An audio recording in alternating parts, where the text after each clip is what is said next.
have a quorum. I call the meeting to order. Item number 1, information papers issued since the last meeting. There are 4. You'll find details of these papers set out under item number 1 of the agenda. Ms. Claudia Mo asked the administration to explain about the matters relating to the faulty steel and concrete works of Shatin to Central Link. The administration said that they are going to give us an update in June. Ms. Claudia Mo also wrote to us ask for the administration to explain about the derailing of the XRL. I asked if it can be a discussion item, but it seems that they still have to make more inquiries first. In every quarter, we have a meeting covering the progress of the XRL and Shatin Central Link. Perhaps we can hear from them in the June meeting. Ms. Mo, I would like to ask. I am particularly concerned about the derailing incident of the XRL. This can be a very serious matter. You can't just simply try to explain it off by saying that it's deformed. The next time they come to us will be nearly 2 months later. I'm afraid that this is unable to dispel public concern. Can we have a special meeting? I agree with you, but it's an awkward time. Well, if today's meeting takes place a week or 2 later, then we would have been able to done it. However, they said they would like to look into the matter further. I will follow up with them to see if they can come to us before June. Any other questions? If not, next item is items for discussion at the next meeting. You will find the list of outstanding items for discussion and the list of follow-up actions. For the next meeting, it will take place on the 1st of June, Friday at 8:30 in the morning.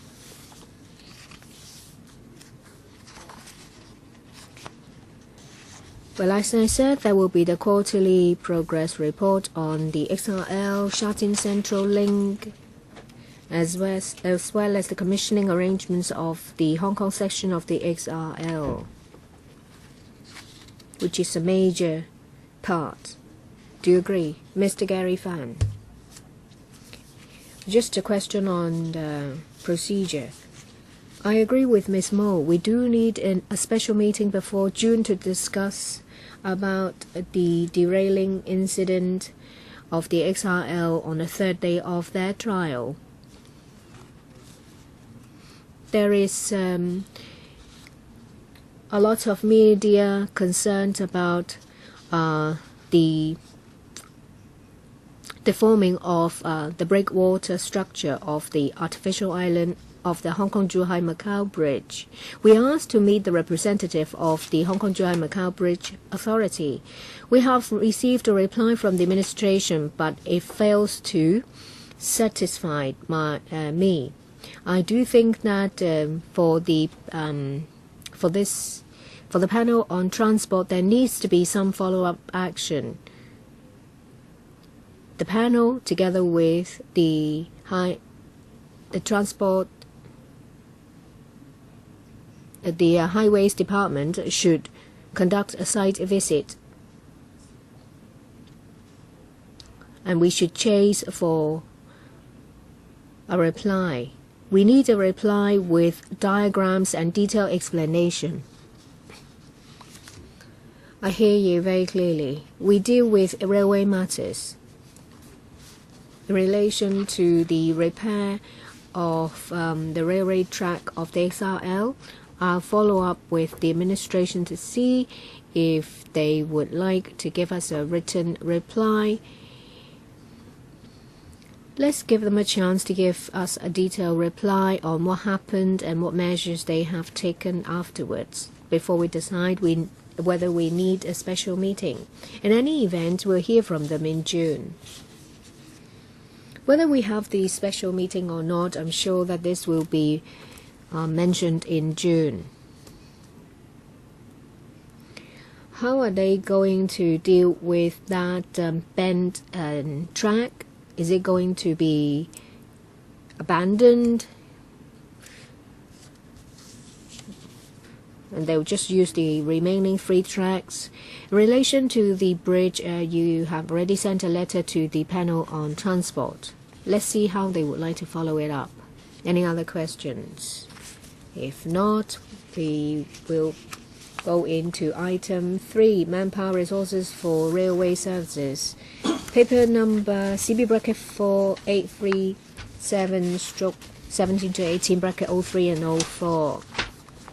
Let me say that under Rule 83A of the ROP, if there are direct or indirect pecuniary interests with items under discussion, please disclose the nature of the interest before you speak.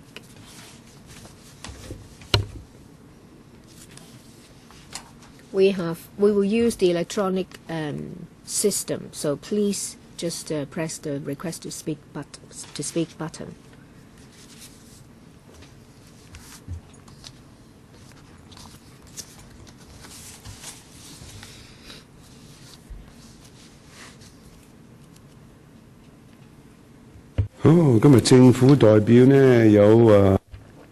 We have with us from the administration Mr. Kevin Choi, Deputy Secretary for Transport and Housing, and his team, as well as Mr. Alan Chang from the MTRCL and his team. Welcome. We only have about half an hour for this item, so please make good use of time. There are 6 members who would like to speak. Perhaps we ask the administration to give us an opening remark. We're quite pressed for time. Well, there will be a PowerPoint presentation, so we will give a presentation and then we will answer members' questions. Mr. Chang. Good morning, everyone. Thank you for the opportunity to give you an update on manpower resources for railway services. The MTRCL endeavors to provide a reliable and comfortable service. From 2008 to 2017, there is a 9% increase in the total route length to about 231 kilometers. We have added 11 additional stations to 161, about 7%.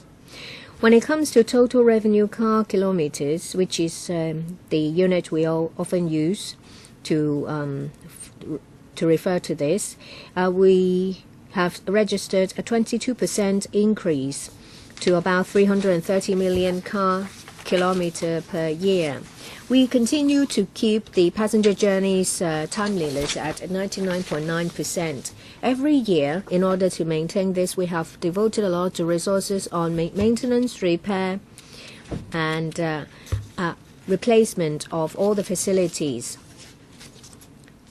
The railway service is a busy service. We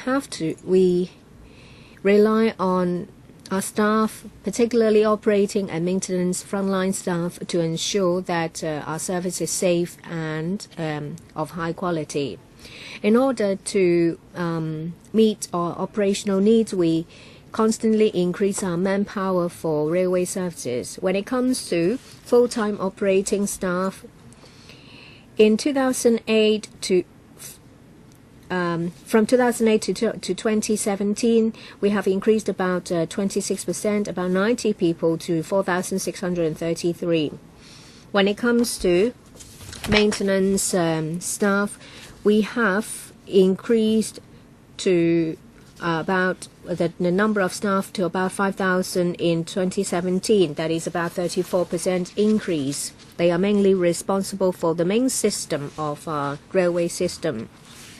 We have to make sure that our railway service and all the operations are in top form to ensure reliable and safe service. You may notice when you use our service, that there are part-time platform assistants to help passengers getting on and off trains. We have increased about 1,600 staff members in this regard to about 2,700, nearly 50% increase.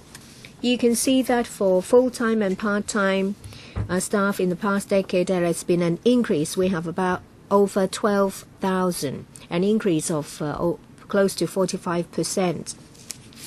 We accord priority to safety. We adopt prudent management principles and takes into account various factors, including staff ranking, full-time or part-time employment, and backup alternate staff, so that we can suitably deploy or adjust manpower to meet operational needs.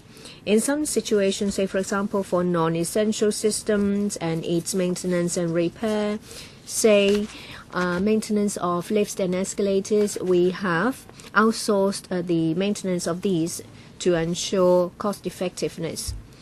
The contractors also provide support service such as security and cleaning works for us. We require these contractors to comply strictly with the employment ordinance. If manpower deployment has to be changed due to operational needs, we require these contractors to properly address staff needs and maintain service quality. We attach great importance to our staff team. We maintain close communications with them. We will continue to recruit suitable youngsters and talents to join our service to meet our development needs. When it comes to training for staff, it is an important part of our manpower management. Frontline staff has received systematic training, including induction and on-the-job training. They can regularly attend refresher courses and acquire and reinforce their knowledge of safety management and incident handling. Regularly, we review and modify training materials. When it comes to professional skills, we have a long-standing apprentice training scheme, which has been in place for 39 years. Apprentices will go through a systematic on-the-job training program. We will also sponsor them to attend vocational training council programs. In recent years, we have put in place a technician associate training scheme. We have over 500 apprentices as well as technician associates. They will gradually join the maintenance team. In 2016, the MTRCL established the MTR Academy. We want to make use of our 46 years of experience to train our staff. Currently, there are 2 courses offered accredited by the Hong Kong Council for Accreditation of Academic and Vocational Qualifications. In 2017, there will also be an applied learning subject of railway studies offered by the Hong Kong College of Technology. We'll continue to maintain our high-quality service. I'll read out the names of members who would like to speak. Chen Chen-ying, Lim Chuk-ting, Claudia Mo, Gary Fan, Michael TIEN, and Luk Chung-hong. Anyone else? If not, then shall we say each member be given 4 minutes? Mr. Chen Chen-ying. Thank you. Regarding the servicing street like the MTRC, the quality of the human resources is very important. We told that we were given the change in the number of staff. According to the figures from the MTRC, for example, the total length of the network, the number of stations, I think another important indicator would be the number of passengers. I've compared the numbers for 2008 and 2017 for the number of passengers using the local railway system, the AEL, and the cross-border services that were in 2017. For these 4 services, together with LRT and shuttle buses, it was 1.96 billion. The growth was 38%. So compare with the growth in the human resources, be they frontline maintenance staff, 26% and 34% increase. They were below the less than the 30% growth in passenger, traffic. So they only increased the average to an increase of 45%. So my question is, for the increase in the establishment of the MTRC, what criteria do they follow? Is it based on the growth in passenger numbers, or do they follow other indicators, and whenever they are short of staff they will recruit new staff? Another question is about training. According to the MTRC, they provide on average 7.1 days of training for the staff, which is not too low. However, we have not explained the difference between the full-time and part-time staff. I'm sure part-time staff will have less training time compared with the full-time counterparts.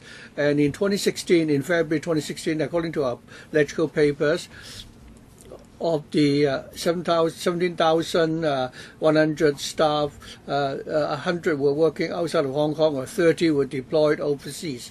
After the MTRC Academy was set up in 2016, they made some contribution in terms of the training of talents. What is important is whether or not young people will have a chance to be sent overseas for training. So I'd like to know whether you regularly send the young people overseas for training, and do you have the numbers? 3 questions. Thank you, Mr. Chen, for your question. Regarding the manpower arrangement for the MTRC, it's been 10 years since the merger. We've already explained that we have been steadily increasing the number of our staff. Right now, we are hiring more than 17,000 staff. Of course, we would closely monitor our manpower situation, and we would come up with appropriate deployment and adjustment to our staff resources. For full-time staff, there was an increase of 26%. That's the operating staff. Together with the part-time staff, I think overall the increase is 45%. We believe that will be able to cope with the present demand. As for the training of our staff, we explained that on average, our staff receive an average of 7 days of training per annum. But as for the operation of the system, every year our operating staff will attend a refresher course once every 6 months. So there will be one such course every 6 months, so that our staff will be able to refresh what they have learned at the training institute in respect of the work that they need to perform daily. There would also be training for station staff. Mr. Lam Shatin.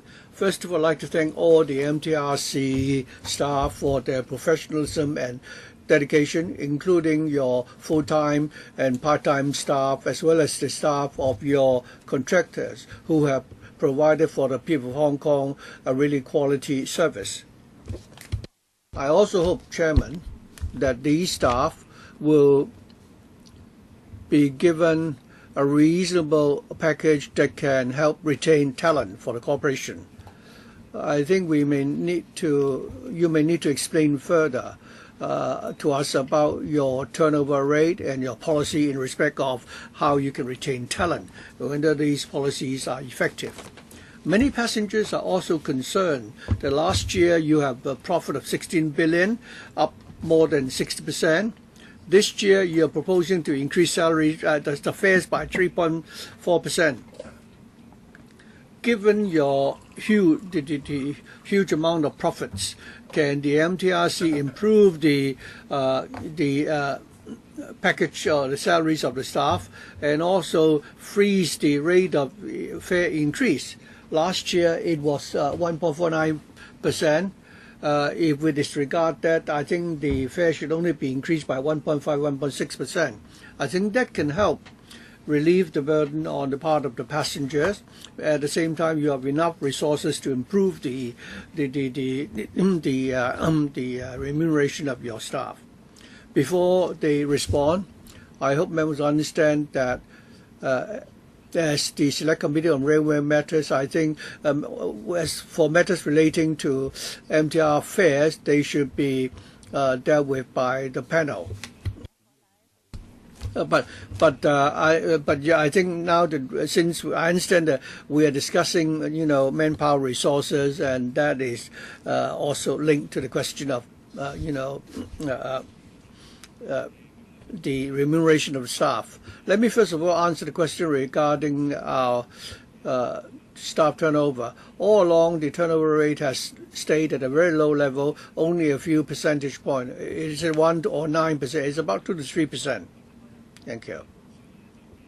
And therefore, our human resources, policy, I think we've done a good job in terms of human resource management, and we do have enough, manpower resources to provide a safe and comfortable journey for our passengers.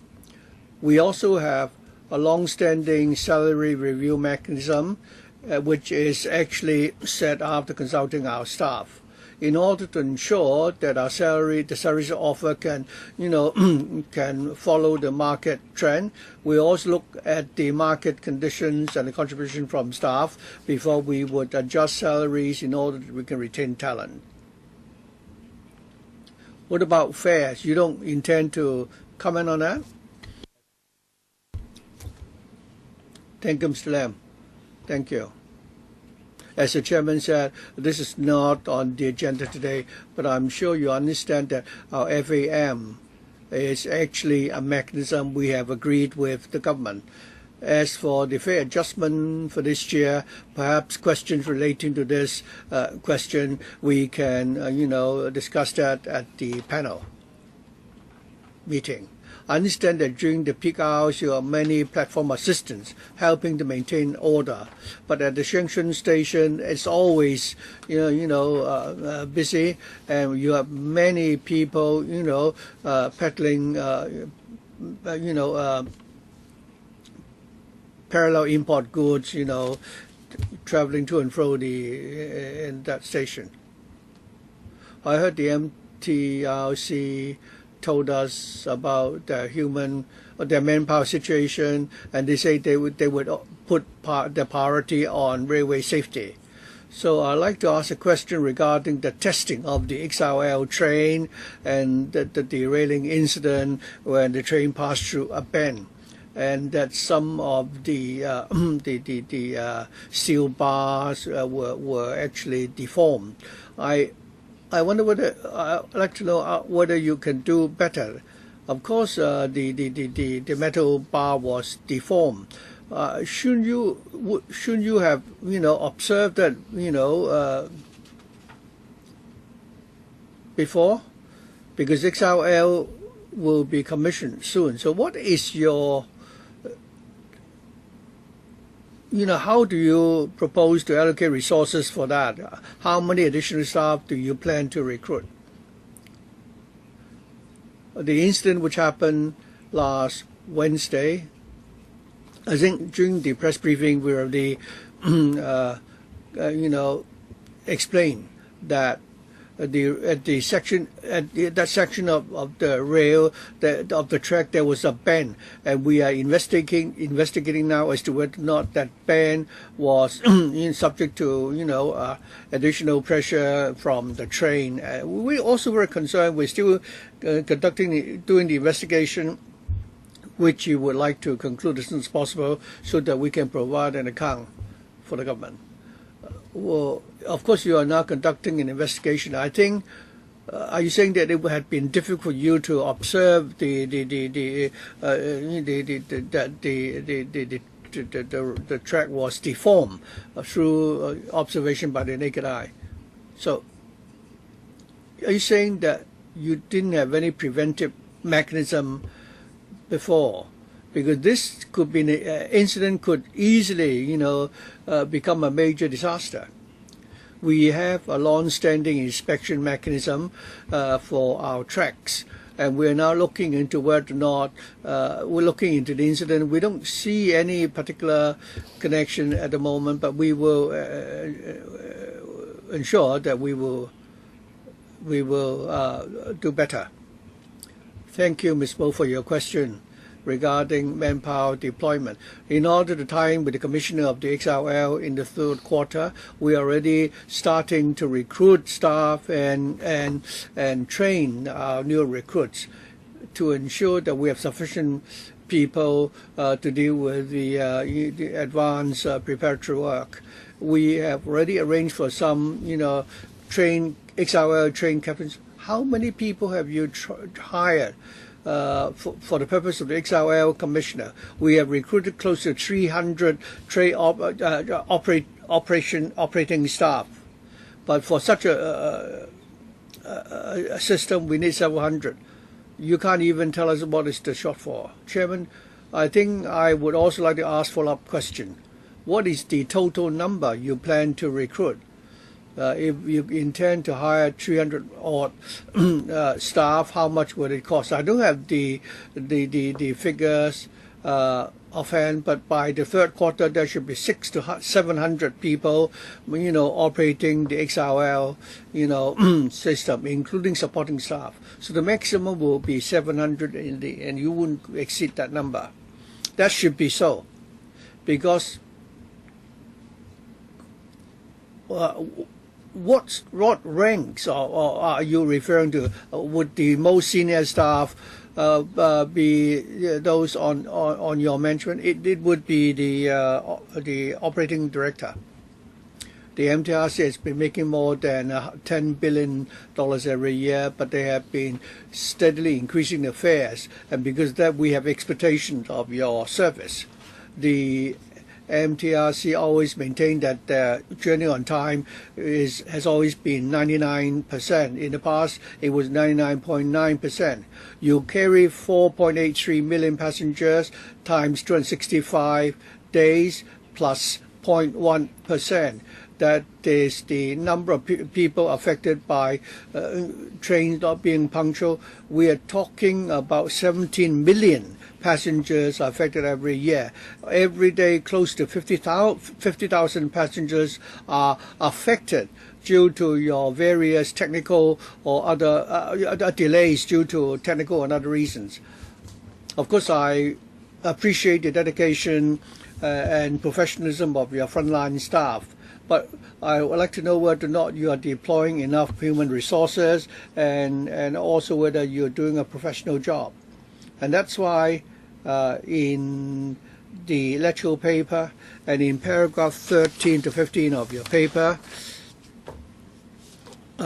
we understand that you've not given us details regarding the number of staff you've deployed for your overseas businesses. I understand that the number of staff you have employed overseas is steadily increasing, and the number is all catching up with the size of your establishment in Hong Kong. For half of the graduates of the MTR Academy will be hired by the MTRC. Does that mean that the other 50% will be looking for employment outside of Hong Kong, or what? And compare with if one compares with the additional staff that you hire in Hong Kong compared with those you hire overseas, how would you compare that? And we understand that you are also deploying people to your subsidiaries in the mainland to support the railway, construction, daily operation, the maintenance of the railway systems there.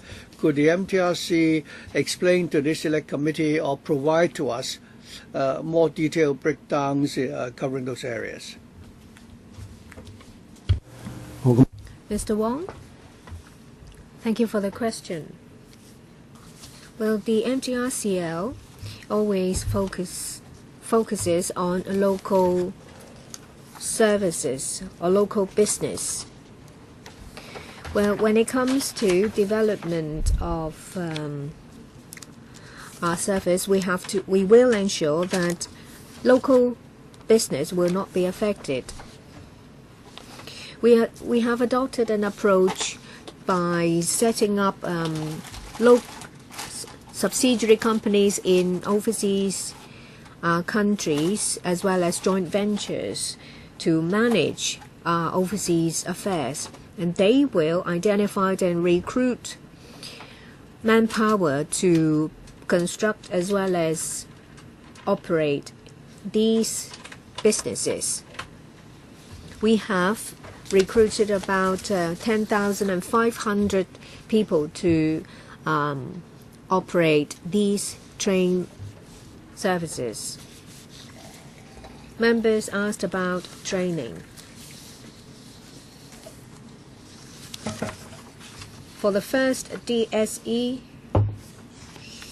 for the first MTR Academy, the first diploma cohort will graduate this year, so we're unable to provide you with the service. You said that 85 people of diploma level will continue to provide services to you as at 2017.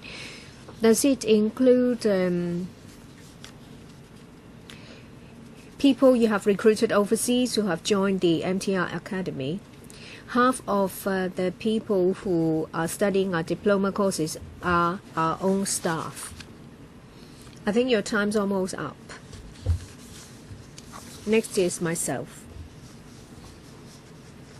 Staff Union of MTR said that starting from March last year, the number of platform assistants at train stations have been cut, and they weekly work hours have been cut as well. I think they're referring to full-time and part-time. And sometimes when there is a manpower shortage, they will just have to work overtime. This affects morale. When it comes to festivals or major with holidays, well, say for example the recent incident of the East Rail service, well, you realize that you don't have enough manpower to handle such situation when it's peak of the peak. You make a profit of over $10 billion a year, but that doesn't mean that the remuneration of platform assistants has improved. So I want to ask, comparing last March and this March of last year and March this year, total number of platform assistants, what is the change? I hear that there is an actual reduction. And I would like to ask the average weekly work hours as at March last year and March this year. Can you give me these four figures, Mr. Chen? Thank you. When it comes to part-time staff members, we will take into account our operation as well as needs of stations to make adjustments. Perhaps you just give me those figures and skip what's in between. From March last year to March this year, the number of part-time platform assistants stands at about 2,000. For this March, there has been a drop of 60.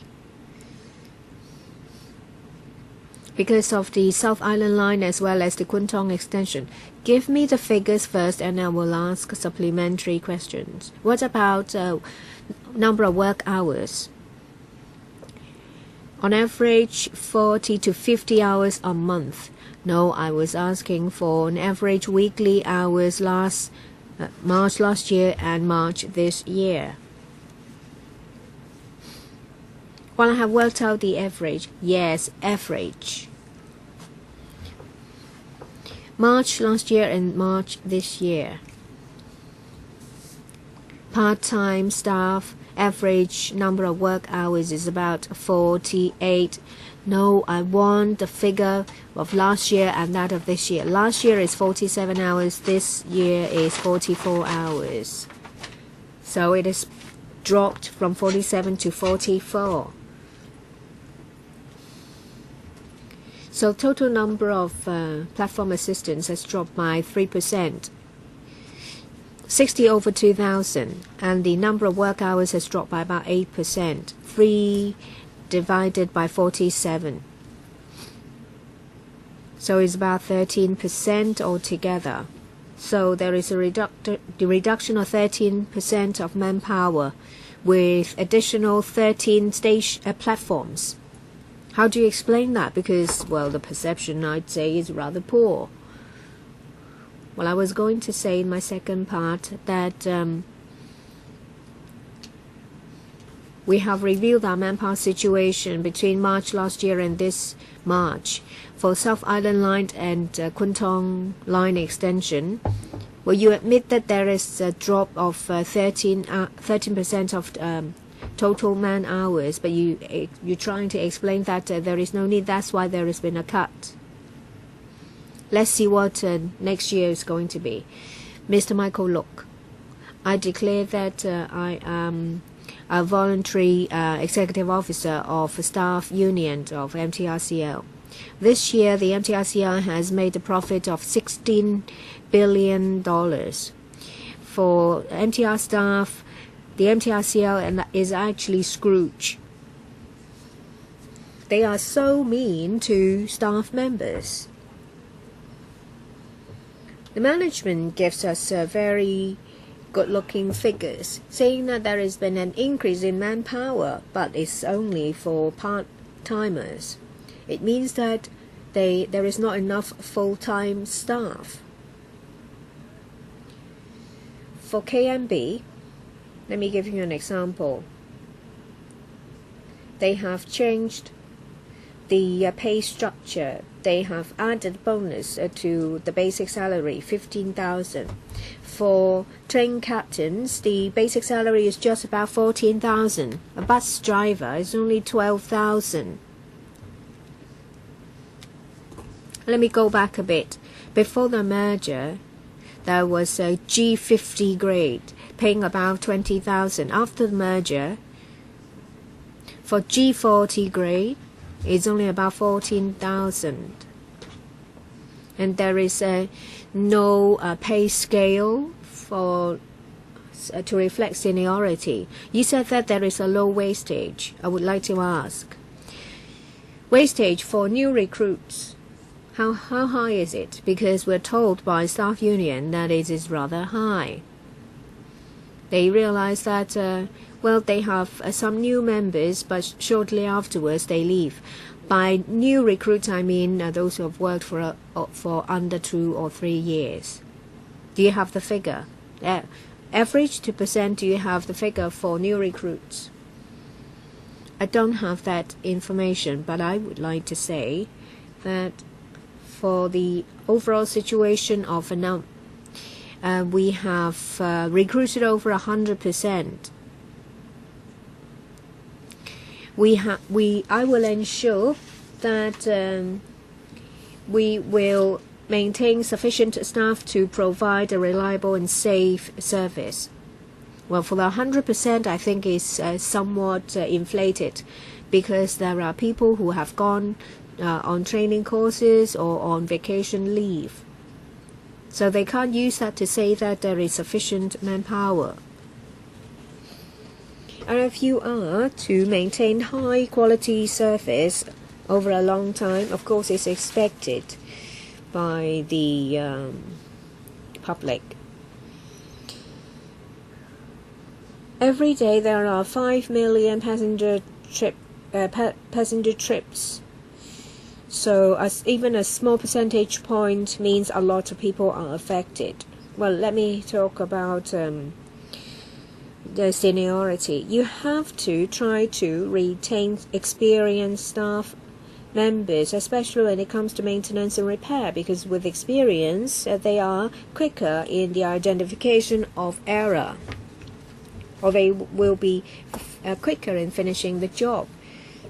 The MTRCL has the duty to maintain a good pay structure, and these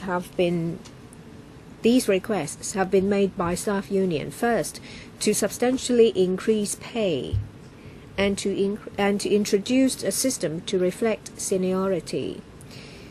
Well, it's rather general when it comes to pay rise every year. So will you consider introducing a system to reflect seniority?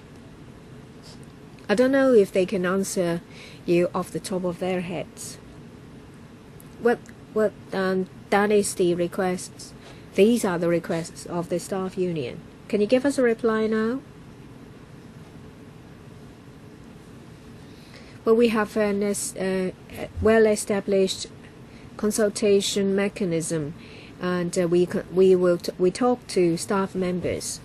Next, Mr. Lo Wai Kwok.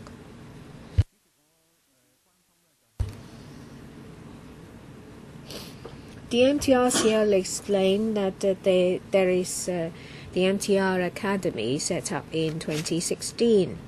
They now provide 2 courses accredited by the Hong Kong Council for accreditation of academic and vocational qualifications. So what level are they? Are they associate degrees or something that is equal to university degree? And in 2018, as they say that there will be an applied learning subject, railway studies, as part of the curriculum in the senior secondary school as an elective. Who will be the teachers? I don't understand. I'd like to hear more details from you.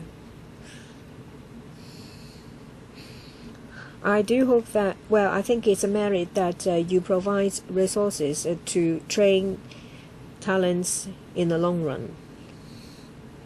One of the visions of the establishment of the MTR Academy is to devote resources to nurture talents. This is conducive to our development and to help us become a railway service provider of an international standard. There are 2 courses. One is a diploma in transport studies of qualifications framework level 3, and the other one is advanced diploma in railway engineering of QF level 4. They have been accredited by the Hong Kong Council for Accreditation of Academic and Vocational Qualifications. The subject, railway studies, the MTRCL is responsible for formulating the curriculum as well as to provide support. If this subject is to become an elective of the senior secondary school curriculum, there is still a very long way to go. You say that you may provide support as well as teaching materials. So will there be qualified teachers in secondary schools to teach the subject? I'm afraid you need to give us more information. I don't just want to hear the name and then you think that you have already done something, but it can't actually be implemented. If you can't give me an answer now, please give me a supplementary paper. Thank you. I don't have further information. We will see how it will be how we can provide it to you. I don't have any further questions. We have to deal with a motion moved by Mr. Michael Look. We need to reserve time for that. We still have Mr. Chen Hang Ban to speak. Thank you.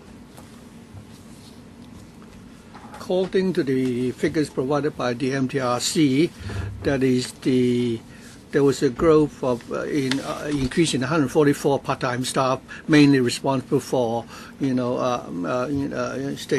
performing duties at station. The increase of 144 such staff, I think most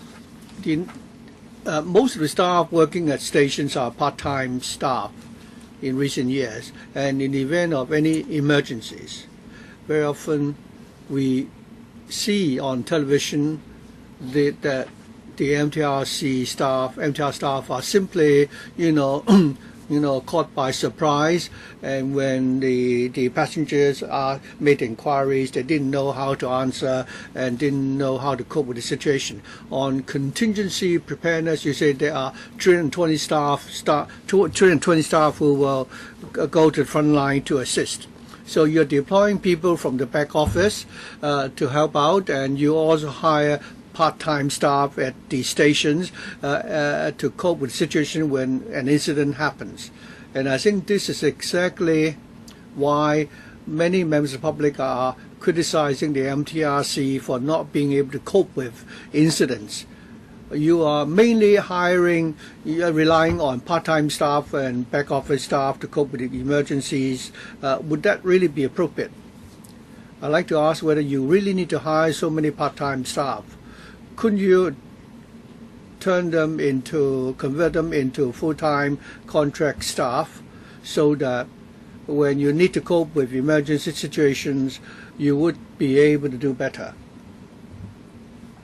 Would you like to respond to that, Mr. Chair? Many people are asking the same question. Thank you.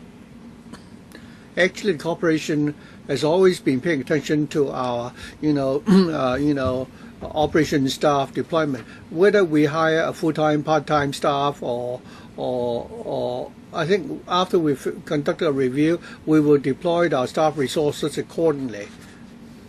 In terms of training our staff to cope with contingencies, we do have safety and other manuals covering different scenarios, and we will train our staff to cope with scenarios including coping with emergencies like the outbreak of a fire or flooding and so on. So depending on the gravity of the situation, we will cope with the contingency and trigger the procedures according to manuals. And we also, when necessary, we will deploy the train services and also deploy additional staff. The question was the proportion between full and part-time staff. I think you sound like a tape recorder. My question is that the part-time staff may work for a few hours in the morning and then he will, go home.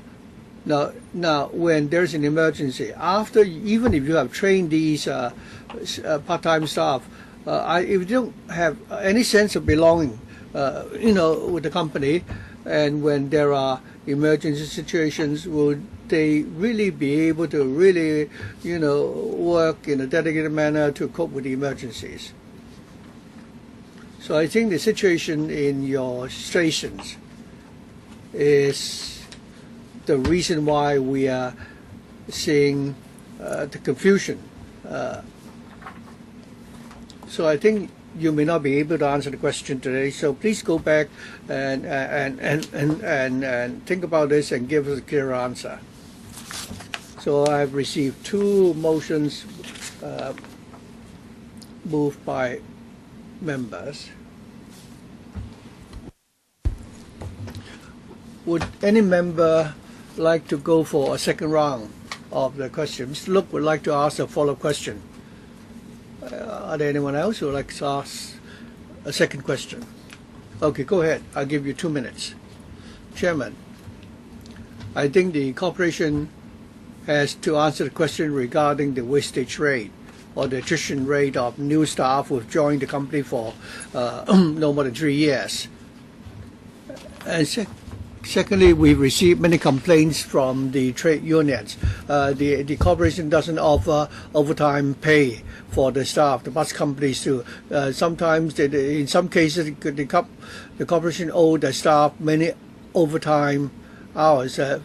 For some of the staff, they're not able to clear their accumulated annual leave entitlements for several years.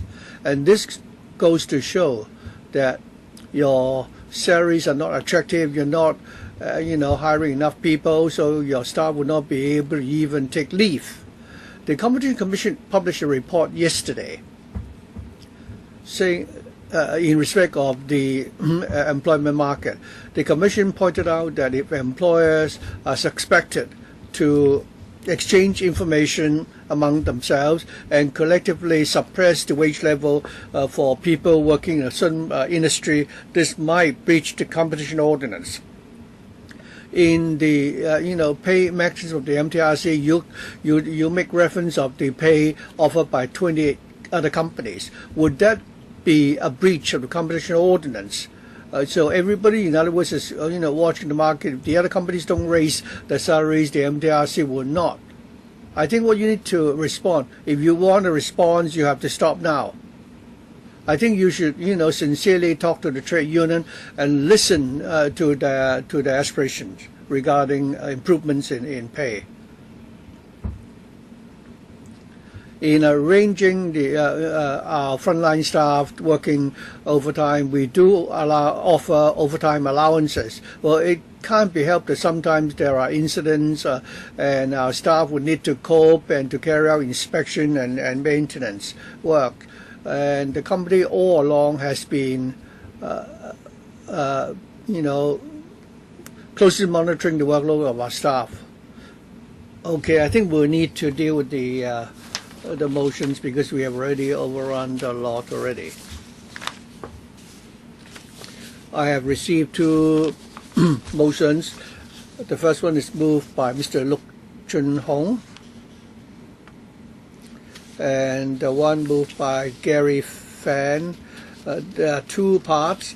The first one is that we should advance the review of the fare adjustment mechanism. As I said, this is not within the terms of reference of this select committee. Would you like to scrap part one of your motion and we just vote on the second part? Chairman. So we're going to put both motions, to the vote. Yes. In that case, okay. So in your case, therefore, okay. Could you please, display the second point of Mr. Fan's motion on the screen? Let's deal with the first one. The first motion moved by Mr. Luk Chung Hong, seconded by Mr. Chen Chen Ying. We'll display that on the screen first of all.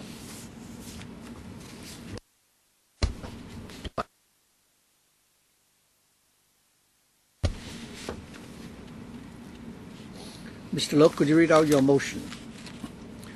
Under the policy of railway being the backbone of the transportation system, MTRC has successfully accumulated huge profits. Therefore, we urge the corporation to share the share the profits with or economic benefits with their staff and improve the rights of their employees in order to boost morale and enhance the service quality of the corporation. Especially for the company should increase the employ more frontline staff, especially those who are responsible for maintenance, station staff, and also train captains, enhance or step up staff training, improve their salaries, and create a salary scale and increment points for the staff. I think you use the word 提升 in Chinese. I think you chosen the wrong word in Chinese for the word 提升. I don't think I'll need to amend that. Okay, let's now decide whether we should deal with this motion. I believe we all agree that we should. In that case, I will now put it to the vote. We do have a quorum now, so I'm going to put Mr. Luk's motion to the vote.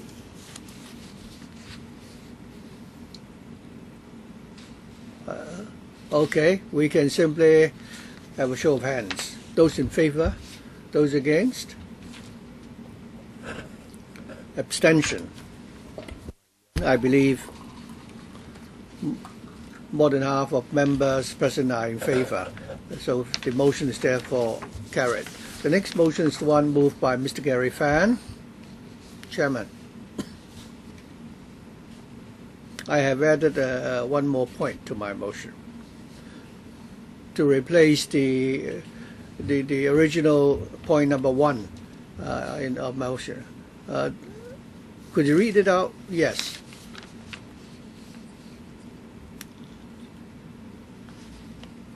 the policy, bias in favor of the railway system. The MTRC is accumulating huge profits. The government being the major shareholder of the corporation.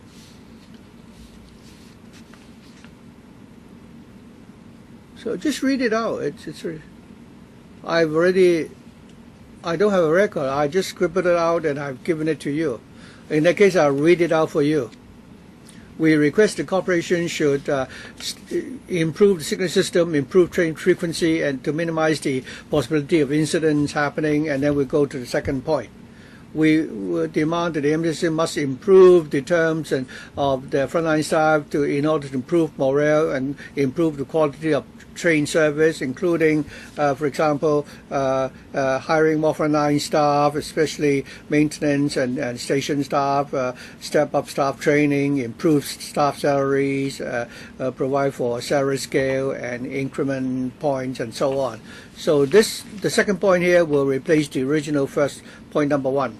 Okay, I don't think we need to write this out again. I think we'll understand. So we do away with the point regarding the review mechanism. I think we all agree that we should deal with this motion. Shall we now put this to the vote? Those in favor? Those against? I think the motion is carried. So with that, we will end our discussion on this item, and the next item is the service disruption of the East Rail Line on January the 11th. We will invite the representatives from corporation to join us.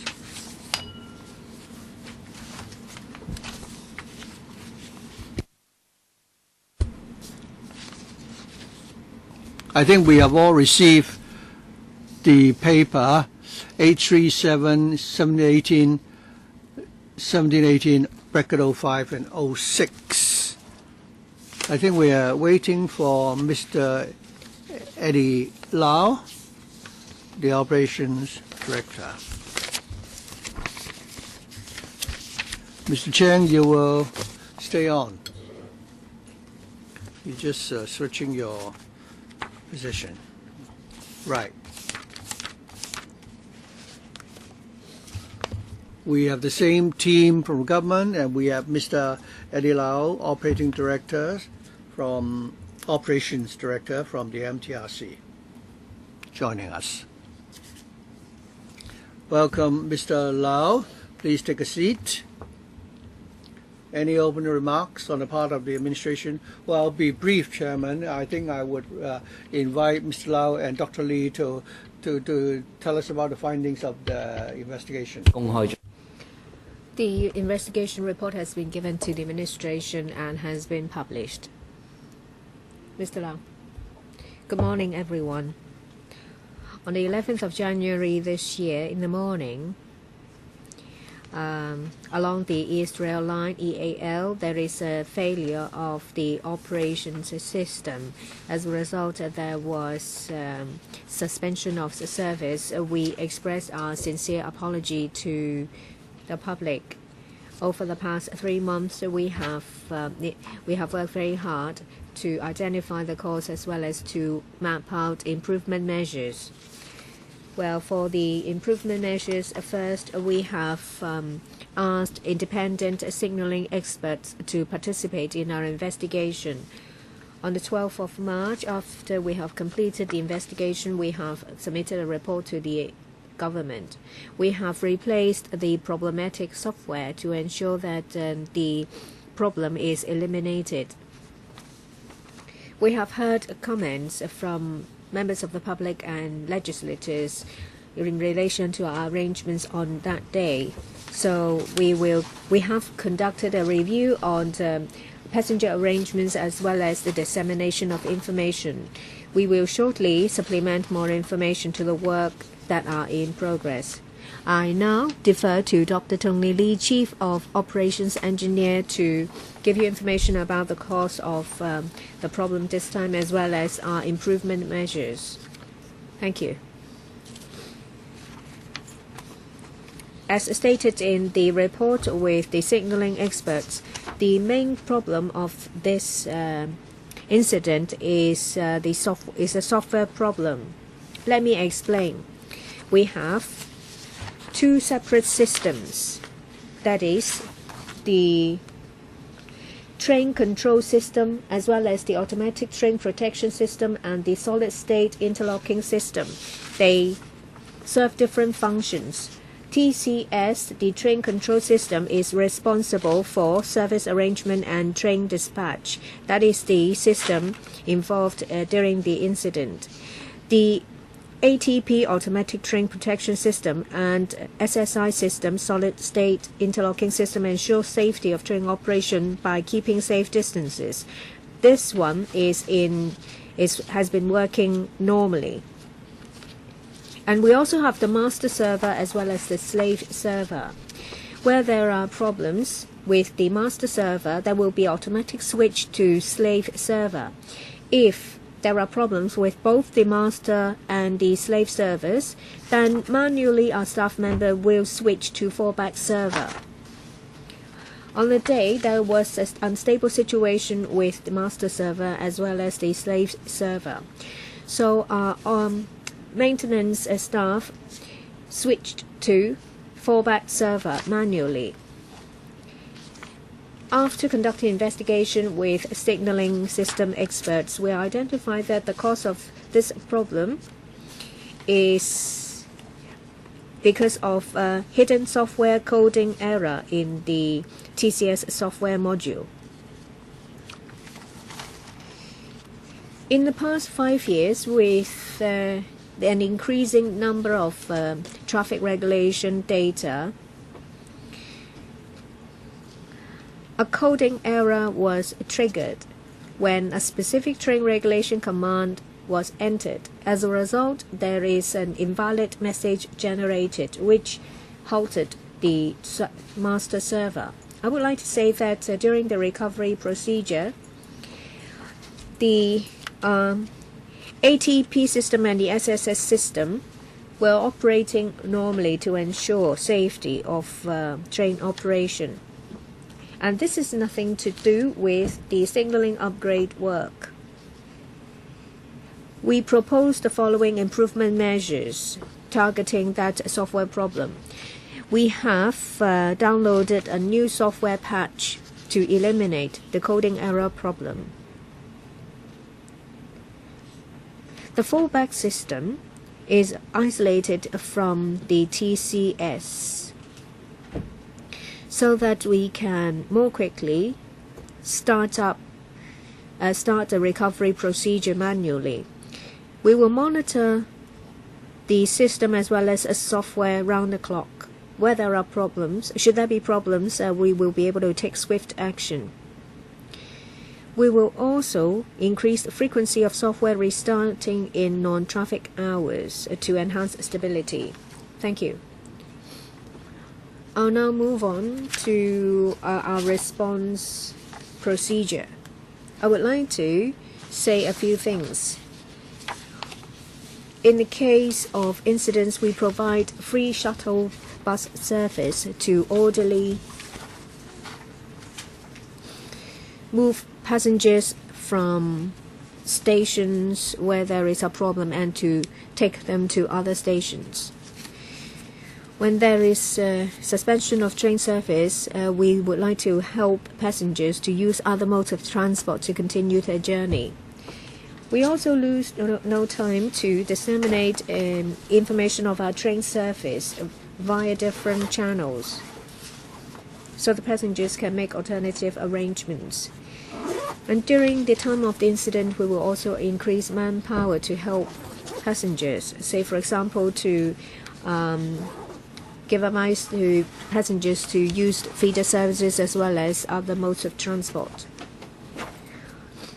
I agree that there are some comments made by members of the public as well as legislators, say for example more route for these shuttle buses. We're now discussing with Transport Department as well as relevant departments to study feasibility. I would like to say a few more things. In relation to the route of free shuttle buses, during the day of the incident, we have made arrangements for 131 shuttle buses to move over 16,000 passengers who are affected between Kowloon Tong and Lok Ma Chau. And the Transport Department has also made arrangements for 21 franchise buses to provide services for us. We will look into possible areas for improvement to better help passengers who are affected. And I would like to say that there is limited capacity of our shuttle buses. Shuttle bus is a supplementary service, so you can't compare the carrying capacity to our trains. So the focus is to do it in an orderly way. For the East Rail Line, each train can carry 3,000 passengers, equal to 25 shuttle buses. I ask members to understand that when incidents happen, shuttle buses will not be able to, within a very short time, move passengers away. So we have to think about disseminating information earlier so that passengers who are going to arrive at our stations will make alternative arrangements. Apart from routes, we're also looking into arrangements of waiting for shuttle buses.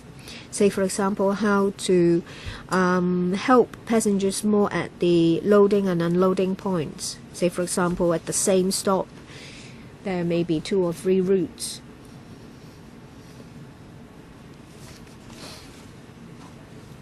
In any event, we endeavor to identify ways to improve the arrangements. So say, for example, the display of destinations of shuttle buses, as well as the queuing system. When it comes to passenger information, we make use of different channels to do it. We make use of mobile apps, electronic media, announcements at stations.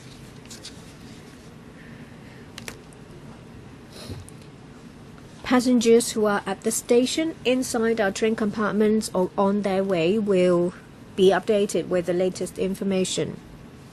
Where there is a train suspension of a long time, we make use of our mobile apps.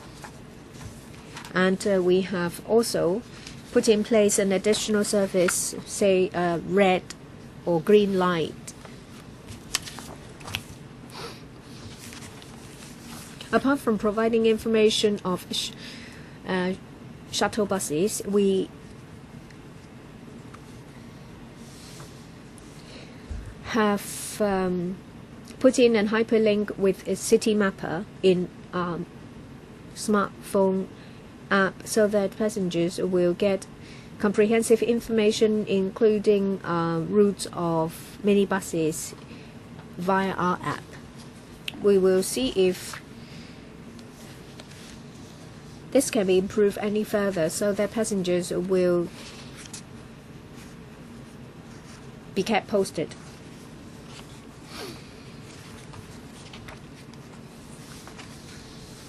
There are some passengers who are traveling via Lok Ma Chau and Lo Wu to come to Hong Kong. We have started communication with the Immigration Department. In the future, should there be incidents, we will effectively inform passengers across the border so that they can use other border control points to come back to Hong Kong. We have also enhanced passengers' education as well as publicity.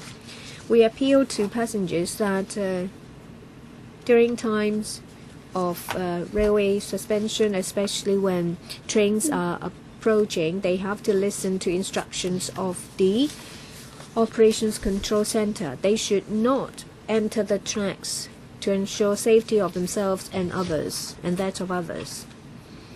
And I would like to say that this incident has nothing to do with the signaling upgrade work. It has been confirmed by the expert report. Well, we are upgrading new trains as well as new signaling system along the East Rail Line. We are in the progress of testing this system. We think that the new system will be in operation in 2019. The existing signaling system is functioning normally. We will ensure stability of the operation of the signaling system. Now I open the floor for members to ask questions. There are 6 of them. Mr. Lam Shatin, Mr. Alvin Young, Ms. Claudia Mo, Mr. Hon Michael, Mr. Michael TIEN, and Mr. Michael Luk. Others who wish to speak, please press the request to speak button. 4 minutes each. Mr. Lam. I actually am one of the passengers affected on that day. I was trapped at a Shatin station for about 10 minutes. Well, the train door opened and I left. I was one of the lucky ones because a lot of passengers were trapped in stranded trains and they had to wait for the train to pull in the station before they can get off. I do think that it's very important for the MTR to try to prevent incidents. Of course, it's only wishful thinking because you can't completely eliminate incidents from happening in the future. It is a very complicated system. So what about the emergency response system? A lot of passengers told us that arrangements are preposterous. These shuttle buses will have to go via several stations before passengers are allowed to alight. But they are already full at the first station when picking up passengers. And there are certain, and the such shuttle buses will stop at some stations where there is very few alternatives or other modes of transport. When a passenger were told the assistants that they would like to go to a certain destination, staff members more often than not were unable to give them information to help them. So for an incident so serious, I do think that they should make better arrangements to try to divert passengers, not to try to move passengers from several routes to a single focal point, but they should do it the other way around. Say, for example, to points with a public transport system to ride, say, buses. Perhaps where there is a serious incident, bus companies will provide additional bus services for just a short journey to other PTIs, public transport interchange. And bus service at these PTIs should be strengthened as well. Thank you. Mr. Lau? Thank you, Chairman, and thank you, Mr. Lam. Let me respond to your 3 questions. First of all, regarding the routes of the shuttle buses. We've heard you, Mr. Lam. We provide the shuttle bus service so that if a particular track is not in service, we will start from that point and divert our passengers to the next station where they could use the service. But we understand that if the number of train stations, there are many stations involved, then should we consider offering, a route to take passengers to different train stations? Could we also provide for an express service? For example, could we arrange for some shuttle buses from Kowloon Tong directly going to Tai Po and Sheung Shui? I'm not asking you to offer a service from Kowloon Tong to Sheung Shui. It's further than that. I think you should have different option to deal with different, scenarios. It's been more than 3 months after the incident. You still haven't come up with, a solution. So I'm worried that should there be a similar incident, you would perform, as poorly as before. Selvin Young. Looking at the breakdown of the signaling system in the last 8 years for the East Rail system, in 2012 and 2018, the breakdown was due to the fault with the signaling system. In 2010, the corporation told us when there was a breakdown of the signaling system, they told us that after the train service had been suspended and where the signaling system allowed, they would steadily arrange for the trains to return to the platform and allow the passengers to disembark. But this did not happen this time, meaning that some of the trains were trapped within tunnels. So I'd like to know whether the signaling light still exists. Is there any way that you can allow the trains to slowly, move back to the platforms? Because this time I understand some passengers had to disembark, inside the tunnel, and this is not something that we would like to see. So could the corporation tell us whether you still have these signaling lights? Thank you. Within the signaling system, well, the purpose of the signaling system is to ensure that the trains can operate safely. When you have a fault with the signaling system, the priority for our staff is to ensure that when safety is assured, would we allow the trains to move again. Perhaps I can ask my colleague Mr. Chan to explain what happened on the day in question. Thank you, Mr. Lau. What happened was that there were 31 trains running on the East Rail system. 17 were at the stations, and only 14 were in between stations. Most of them were not in tunnels, but rather they were in between stations. Since there were different faults with the signaling system, this time the control room would not be able to check the signals at each and every one of the points. So they have to confirm the location of each of the trains before they can arrange for them to travel back to the station safely. So we had to spend some time to confirm that.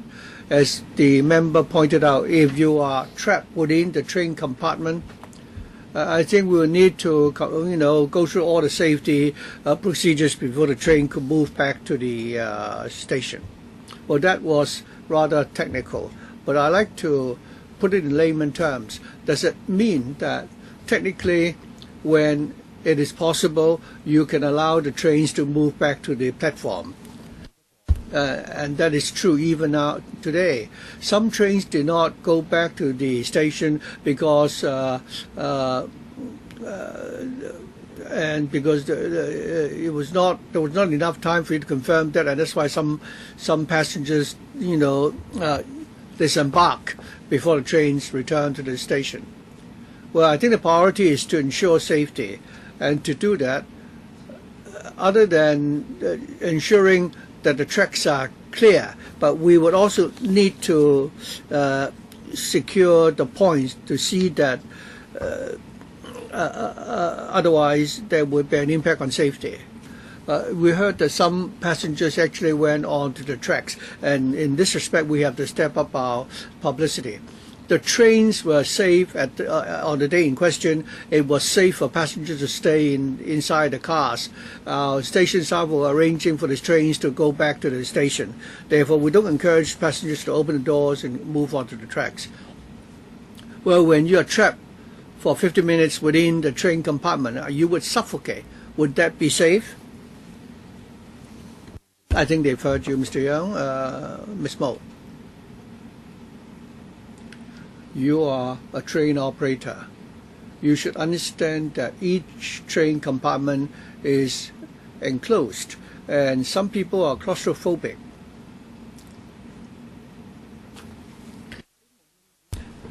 So no matter how safe you tell us it is, people don't know what happened when there's an incident, and you are not able to explain what happened. And I would, go back on the track myself, even though you assure me that it's safe to stay inside the train. As the operator, you should be able to envisage the situation. So first of all, I hope, well, I think in recent years we're seeing more and more incidents, and when you try to explain yourself, you should be more precise when you use terminology to explain what happened. You say the server was not functioning smoothly. That wasn't the case. Actually, there was a breakdown. The system is not working. So you're using euphemisms to sort of to cover up. So you refer to the coding fault. I understand that you told us that you now have 5 improvement measures. However, for the new server or software, you cannot guarantee that there won't be any more incidents in future, and that there won't be any more coding error. Because similar incidents might happen again, and we need to be prepared. So that's my question, the hidden coding error. So when something happens, you need to disperse the passengers. A friend of mine was a victim on the day in question, and I was told that the queuing arrangement was totally chaotic. I'm not speaking with the benefit of hindsight. As the railway operator, you should have envisaged such scenarios might happen. You should envisage that there would be 3,000 people, and you need to prepare 25 shuttle buses to help disperse the passengers. You should have planned such contingency measures in advance. So why did we have that chaotic situation? Well, thank you, Ms. Mo. I'll answer some of your questions, and Dr. Lee will answer the question regarding the coding error. Regarding our passengers being stranded inside the train compartments, well, on the day we did have broadcasts. We broadcasted the latest information for our passengers. I understand Ms. Mo is concerned about such long delays, which we don't want to see happening. But I hope members will understand that while we have journey on time rate of 99%, but our system had many components, and some of them may have defects. But when there are long delays involving many passengers, we will try our level best to minimize the occurrence of such incidents. On queuing, we know, we do know that the shuttle buses will not be able to carry all the affected passengers, and that's why we've had rehearsals with the relevant authorities. I think with the use of the new software, the coding error issue is resolved. In future, we will adopt risk management, adopt stringent risk management, risk control management, and in the new system, we will have more capacity as well. Mr. Lin. I think the incident this time highlighted several issues. First of all, I'd like to follow up on Mr. Lam's point regarding the shuttle buses. If the shuttle buses were full and they still go to the next pickup point, I think the TD might need to talk to the corporation and then and decide which would be the locations which can serve as good pickup points.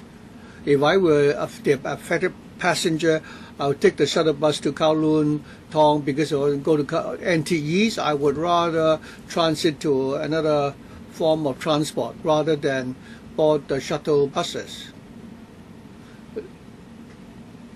The only good thing is that you should take the affected passengers to a public transport interchange.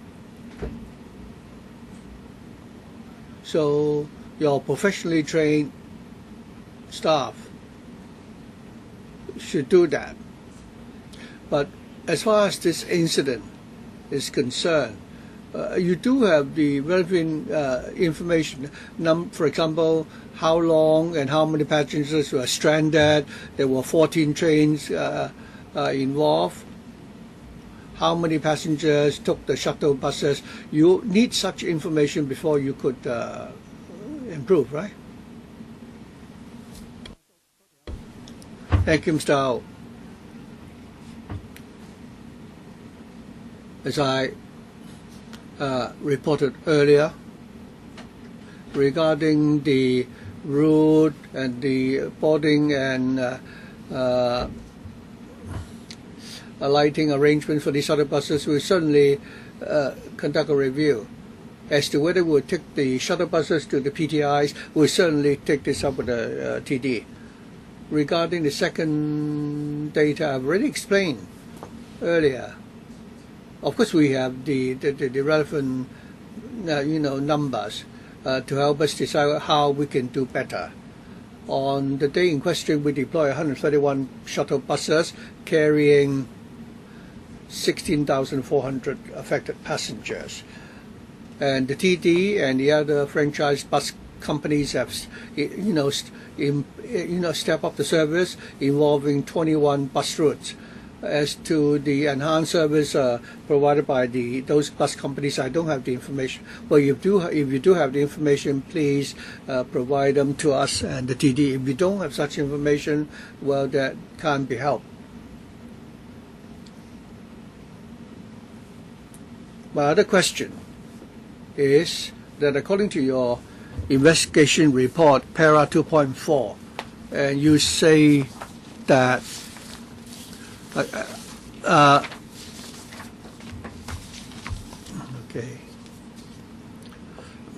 according to the contingency plan, it will take no less than 60 minutes to complete securing points manually on the EAL in case of relevant failure and so on. You say you will take into consideration the walking distance between stations.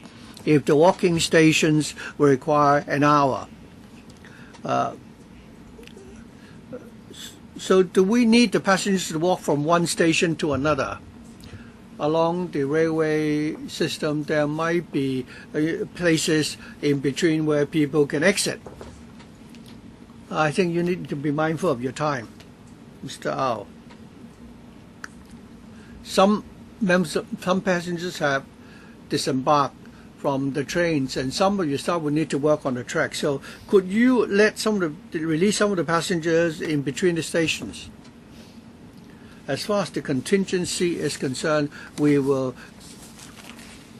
try our best to use the stations, because there are stations there, station staff there to help the passengers. When the incident happened, how many trains were stranded in between stations? 14. So couldn't you use manual override so that the captain can drive the trains to the nearest station and let the passengers disembark? Well, train captains didn't know about the crossover tracks. Well, what about? Well, there is no signaling system, so train captains can manually override the system and just go ahead as far as then they can see. Is it the case that for all 14 trains, it's because of this of these points over crossover tracks that they can't drive the train to a station? You're right. Well, then why can't they go to pull in at the station? Well, because For these secure points, they are quite at a distance from stations. Okay, I understand. Let me ask about figures. Well, that day there are 131 shuttle buses. 25 of them equals to one train. 131 means 6 trains. So a train for every 3 minutes. So the buses you are provided is only good for 18 minutes. But there is a train delay for 3 hours.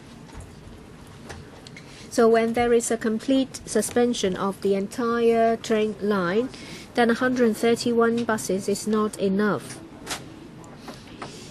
You use shuttle buses when there are problems with train services between certain stations. But if there is a complete breakdown of the entire railway line, then 131 buses is not enough. Now I want to ask something that is of a high level: investment. Well, for the West Rail, when it was commissioned in 2013, the signaling system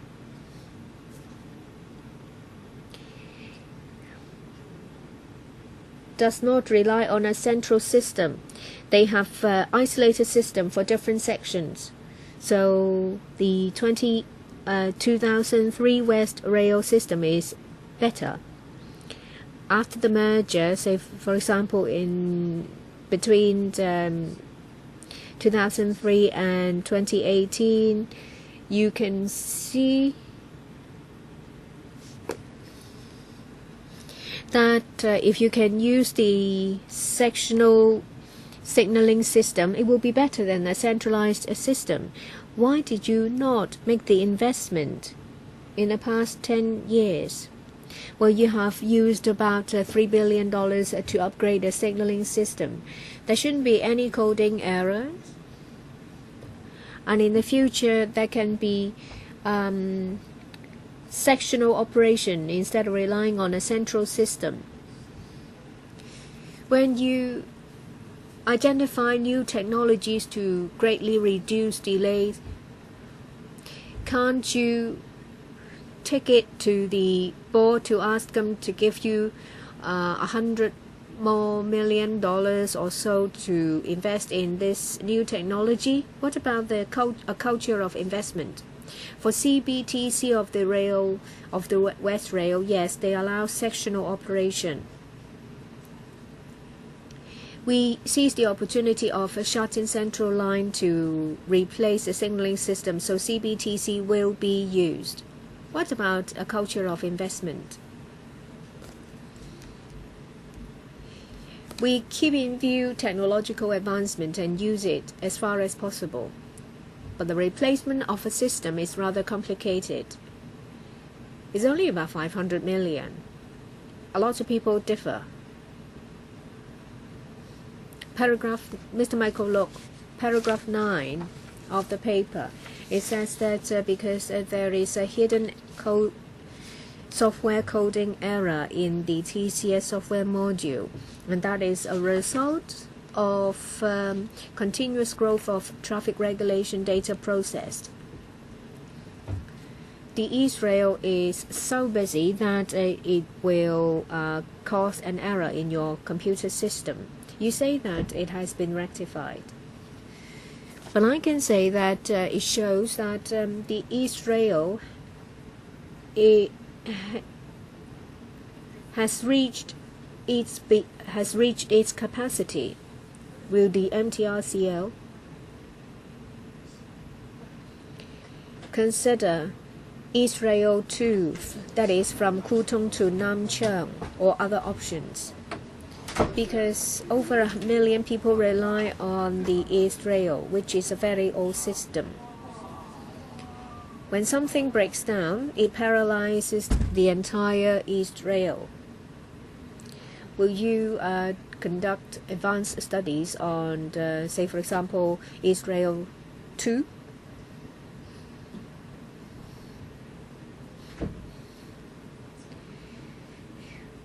We have to dovetail the government's study on future development of railway service. can't you make a proposal to the government, or you're rather passive and just wait for instructions? Shall we hear from the administration? Indeed, it is an interaction. On transport planning, the Transport and Housing Bureau and relevant departments will take the initiative to do it. We will consult the MTRCL. When it comes to railway development project, of course, the MTRCL will provide technical proposals to take forward these projects. We will consider Mr. Luk's suggestion. Well, I hope that something will be done about East Rail too. It's an idea floated in the community for a very long time. But they may say that our view is not technical at all. But if the MTRCL thinks that is feasible, then it will be better, because we can see obviously that the East Rail has gone beyond its capacity. Next, Mr. Ben Chan.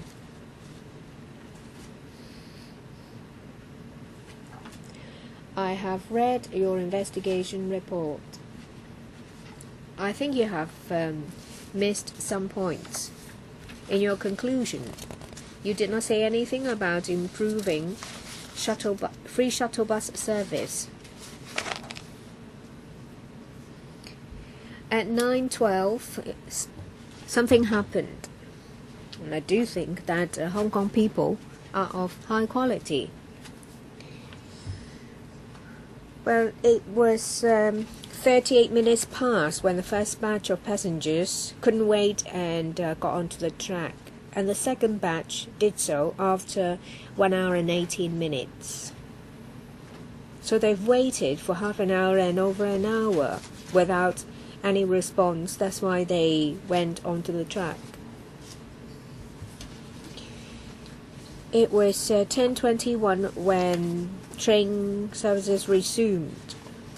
However, at 10:30, there were still people who went to the track, onto the tracks. Why?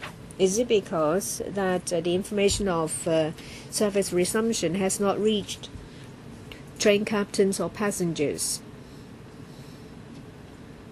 and there was no effective announcement?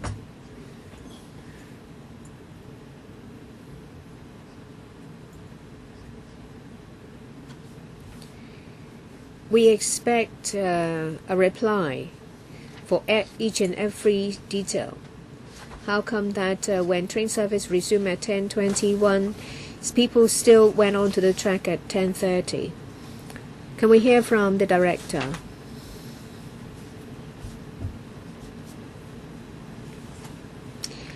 I would like to speak on shuttle buses first.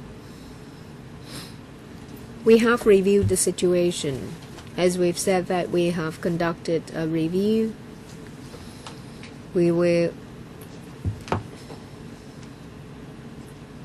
talk to Transport Department in response to members' views to strengthen the picking up and loading off of passengers by these shuttle buses.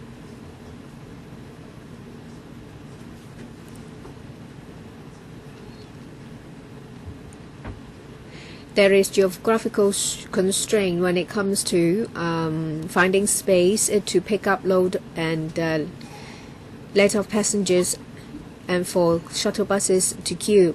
At 10:21, the system has recovered, and at 10:30, some passengers went onto the tracks. Yes, we have recovered the system at 10:21. Still, some time was taken to secure these points at crossover tracks to enable trains to pull in at stations. And we will have to secure these points at crossover tracks before train service can recover. I understand, but as soon as train service is resumed, you should make an announcement to passengers as soon as possible. Because, well, if passengers got onto the tracks, it would take a long time to remove them.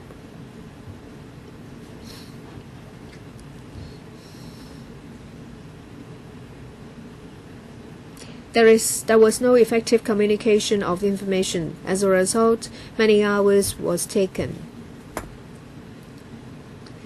The signaling system of the East Rail is old, and there are two major border control points.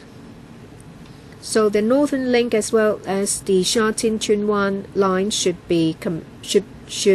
start construction as soon as possible. Anyone else for the first round? If not, second round, 2 members, Mr. Lam Shatin and I myself. I'll draw a line here. 2 minutes each. Mr. Lam. Just now, the MTR said that there were 100 shuttle bus trips to move passengers involving about 16,000 passengers. That means it's only about a trip. They've only made 1 trip. It shows that the MTR service is on the verge of complete breakdown. You have not come up with a new response or contingency plan. You have to announce a new plan to Transport Department as well as the various districts. And there is one unanswered question. Would you consider cooperating with bus operators in case of serious incidents to ask them to help so that they can dispatch buses to divert passengers at various stations to major PTIs? So what is the surplus fleet of bus operators? Mr. Lau, I do understand, especially when it comes to long delays. Feeder buses cannot meet all needs, so it plays a role of complementarity. We will try to disseminate information as well as possible. I want an answer. Asking bus operators to help with feeder service. Would you consider it? When we encounter serious incidents, we inform government departments.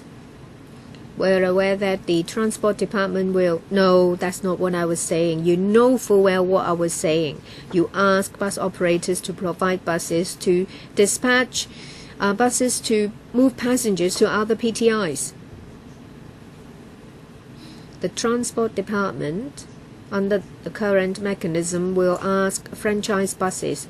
Yes, it's already done. Do you mean that they have already dispatched buses they have? You can simply answer in this way. I'm sure that we all understand why this happened. We don't want to see another complete breakdown of a service. You have replaced all the system. So I just want you to undertake to do one thing. That is, after you have replaced the entire system, in future, whenever there are any delays with your train service, you should definitely be able to ensure that the train captain can, apply manual override and move the train to the nearest station within 15 to 20 minutes. You have to fix the points. I think that's a very simple question. Can you do that? How many people do you need to deploy to take care of the points? To ensure that within 10 to 20 minutes the trains can move back to the train stations. So I think that's the maximum time the passengers can tolerate being trapped within the trains. After all the systems have been replaced with CCTVs, as I said, it would there might still part of the system which will fail. So I think you will still need to, move the train back to the station so that you can, evacuate passengers. I'm asking whether you can do that within 15 to 20 minutes. Now, if you say it cannot be done now, I would demand that you definitely should be able to do that. Because next time when you come here, we will certainly, go after you on this one. Regarding investment culture, last time a single fiber optic broke down. We have an incident. Since you refused to replace that optic fiber, there was a delay for several hours. So in future, when you build a new system, you should ask the board to, provide funds to replace the system. I would like to ask the administration whether you support that. Of course, when there are new technologies available, well, in that case, I think you should urge the corporation to do that, okay? Next. We'll move on now to the next item, which is enhancement of the service of the light rail system. And we're looking at paper CB 837/7018-7. So you will need to press the button now if you wish to speak.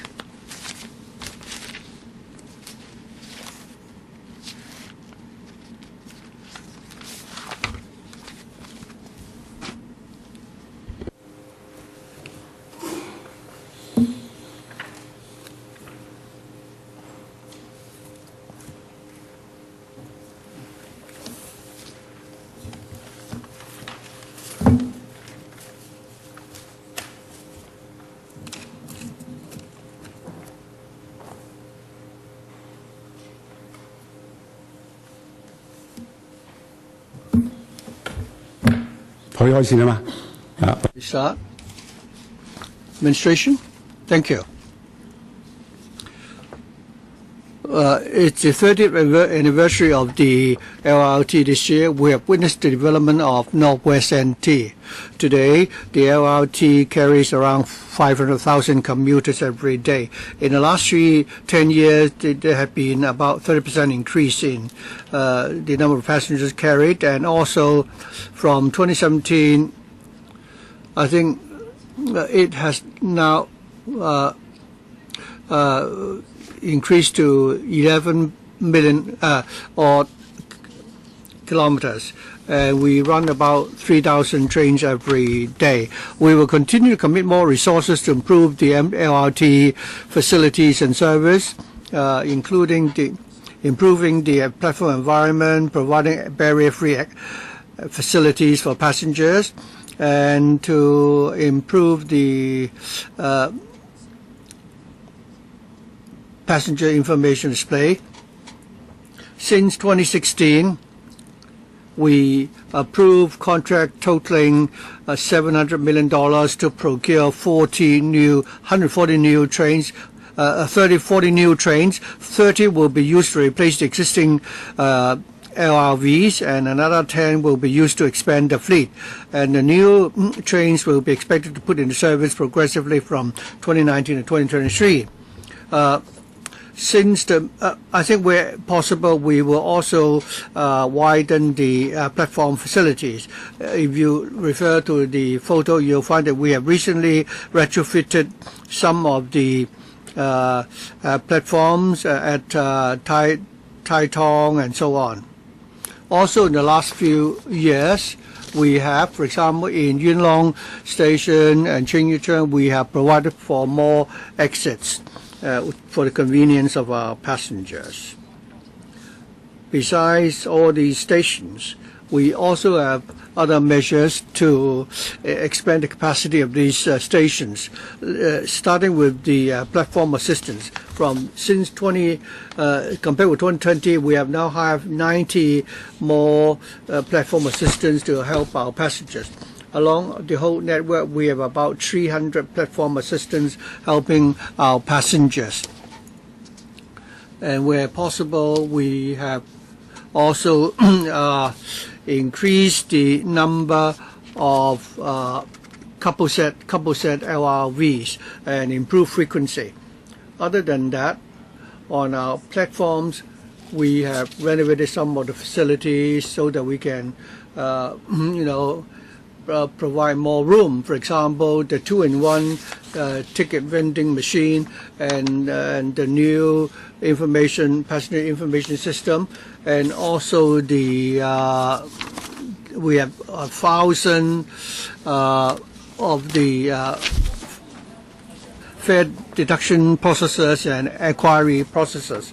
After we renovated trains in 2014, you'll find that the trains are now newer and it's all more spacious. There are also new facilities added, including cushions on the seats and safety belts for those who are wheelchair bound. The purpose is to provide a more convenience and comfort for our passengers. In recent years, we've renovated a few of our customer service centers in Yuen Long and Tuen Mun. We hope that our passengers, when using these facilities, will be able to enjoy a better environment. Also, we have been working closely with the relevant departments to review the safety of the pedestrian crossing facilities along the LRV network. So we must therefore ensure and enhance safety for pedestrians. We are grateful to the departments concerned for the assistance so that we can come up with appropriate measures to improve the safety for the pedestrians and our passengers. We will also continue to embark on different types of promotion and education efforts to promote LRT safety. And in appropriate stations, we would also provide for platform gap fillers to further enhance safety. In July 2017, the government published the Public Transport Strategy Study, including the proposal to actually reprovision some of the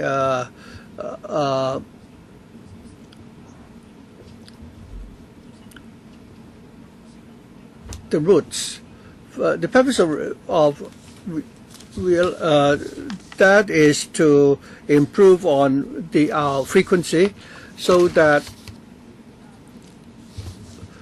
we can minimize the impact on train service. So as far as the carrying capacity of the LRT, what is most important is how can we resolve the problem of congestion. And when routes overlap, it would result in problems that need to be resolved. If we cannot do that, we will not be able to deploy more trains to improve our carrying capacity. In this proposal, there was a suggestion that we should rationalize the light rail routes so that we can minimize the overlap, several trains arriving at the station simultaneously, and thus relieve the congestion along the road service, improving the waiting time for people traveling between Yuen Long and Tuen Mun, so that in the end we can deploy more trains and carrying more passengers. I also like to highlight that just because of the rationalization of our routes, we will not cut down on our resources. We definitely will deploy our resources onto our other routes so that after the rationalization, we'll be able to relieve congestion along on the roads, and we will be also more flexibly deploy our trains to increase our carrying capacity. The government and the corporation consulted, briefed the Yuen Long District Council about the proposal. We heard the District Council had different views, and at the moment we are now looking for an option that would be the right balance among that will strike the right balance. And after that, we will consult with the stakeholders again. Now, take the Yuen Long road, for example. When the train arrives at the station to board and to take up and pick up passengers, if there is even a green light, the train will need to allow all the passengers to embark first before it can move forward, even though there is a green travel signal light and thus obstructing traffic. So using Yunlong Road, for example, traffic from Yunlong to Tin Mun will also be affected. So the rationalization of our route is very important. If we don't rationalize our routes, even if we deploy more trains, we will not be able to improve on our capacity. In the next photo, you'll see that after the route rationalization, our trains will be able to move more smoothly, and because of that, only then will they be able to increase our carrying capacity. In the proposal regarding of the strategy study, by rationalizing the routes, we can actually overcome the structural problems. By cutting down on the overlapping, routes or frequencies, and increasing the route, the service frequency for trains running in Yunlong, and then for those who are drive, we'll really be able to benefit our passengers, increase our carrying capacity, so that the journey time for passengers can be reduced, both for the long and short-haul passengers.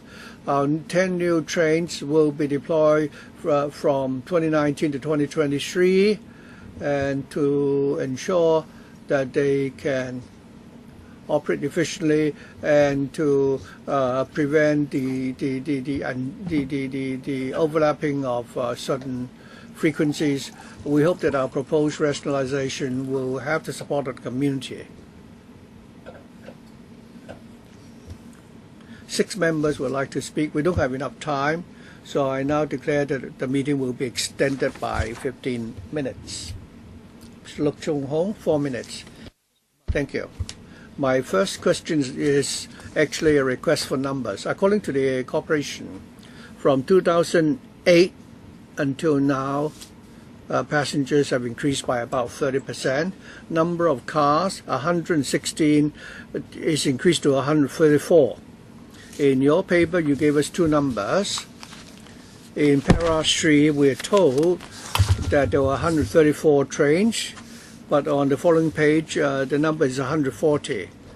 Does the 140 trains include trains which have been damaged? Using the basis of 134 trains, I think the growth in percentage terms is less than that of the growth in the number of passengers. I think that you should increase the number of trains to 150 from 136. So there is a discrepancy. Right now, 134 plus 10, you only have 144. So does that mean that you've made the wrong projection? Also, in 2008, the LRT, I myself also live in the area. I've lived there for more than 30 years, and the passengers told me, and I personally experienced, that the trains, your trains are very congested. You're only buying 40 new trains, 30 of which will be used to replace the old ones. Is that enough? And when you replace the old vehicles, of the 40 new cars, 30 will be used to replace the old fleet, the Phase 2, LRV. And these trains have only been used for 20-odd years. For train operation, very often the trains can be used for more than 30 years. You haven't even replaced some of the Phase 1 vehicles.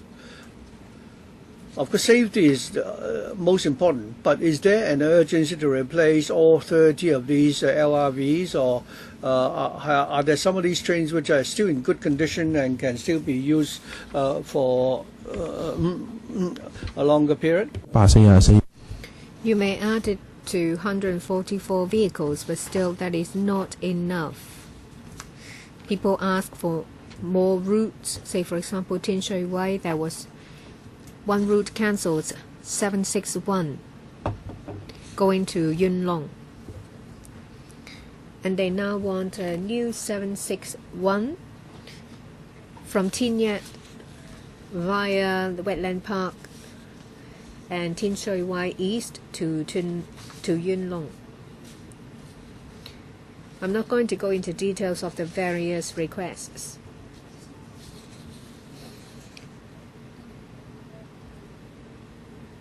Well, after the 30 have been replaced, can you make more effective use of the vehicles? Let me reply first to the first question. From 2008 onwards, a change in number of vehicles and the replacement of the 30 vehicles under Phase 2, as well as Route 761.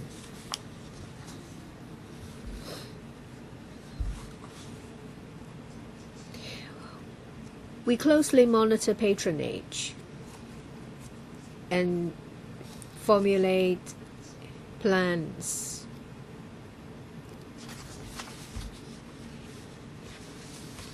Adding more vehicles will not solve the problem, not alone and anyway.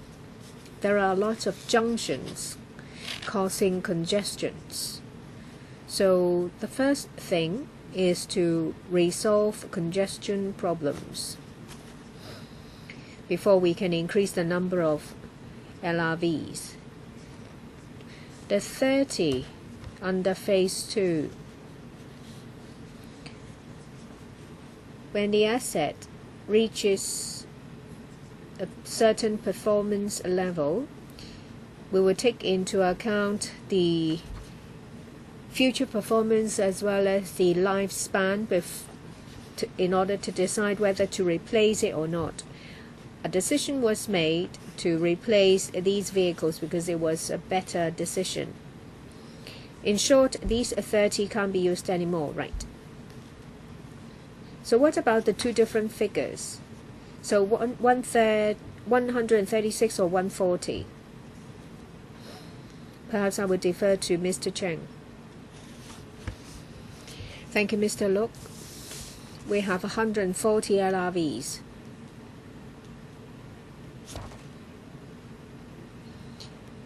But you don't use them all because there will be maintenance and repair. Okay, next. Mr. Jeremy Tam. I want to ask a question. The signaling system and traffic lights, is it related? My point is, you say the biggest problem is, say, for coupled vehicles, they may still encounter congestions at road junctions.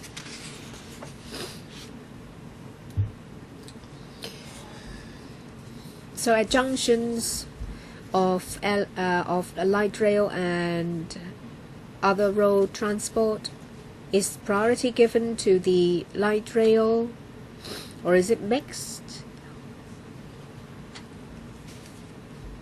Can you give us more information?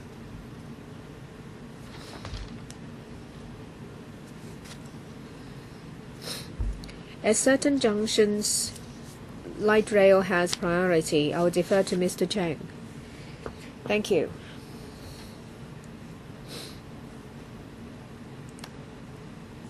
At certain junctions, there are many different modes of transport. We have agreed with the Transport Department that light rail will have priority. When light rail activates the signal where it is safe, light rail will be given the green light to pass over other road users. Is there a difference between single vehicles or couple set vehicles? No. But the time a couple set vehicle passes a junction will be longer. Say, for example, for a single vehicle, it would be about 20 meters, double for coupled set. I expect that higher priority will be given to couple set. And you will need to take into account capacity. If it is full, then it will be given higher priority. And if it is under capacity, like those buses with just a few passengers along Nathan Road, then they will be given lower priority. I hope that the activation is automatic, not manual.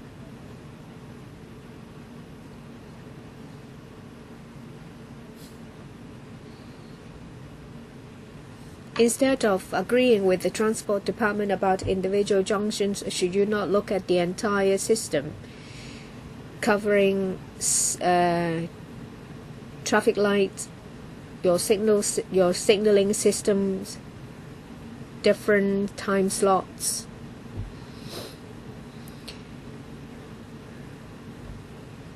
Thank you.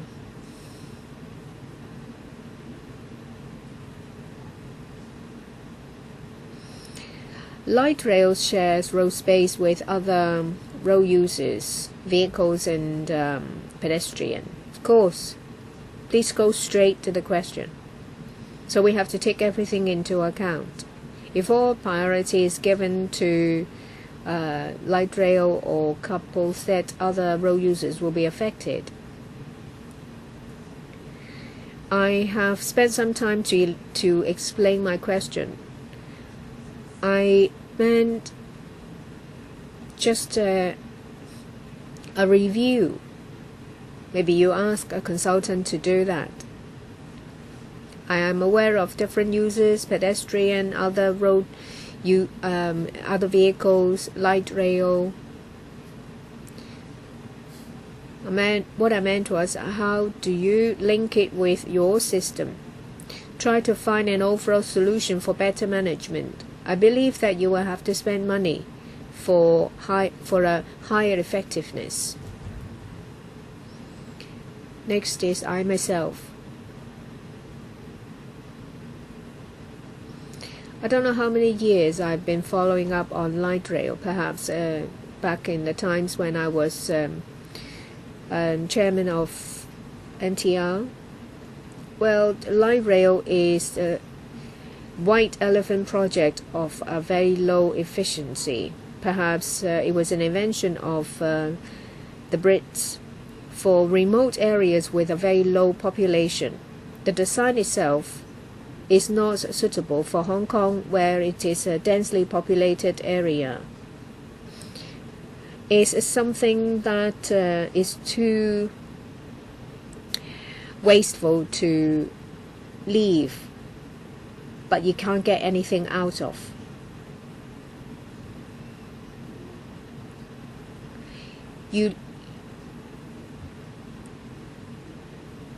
For routes that it has reached full capacity, and these routes link with rest rail, you have to think up more solutions. Say, for example, viaduct, tunnels.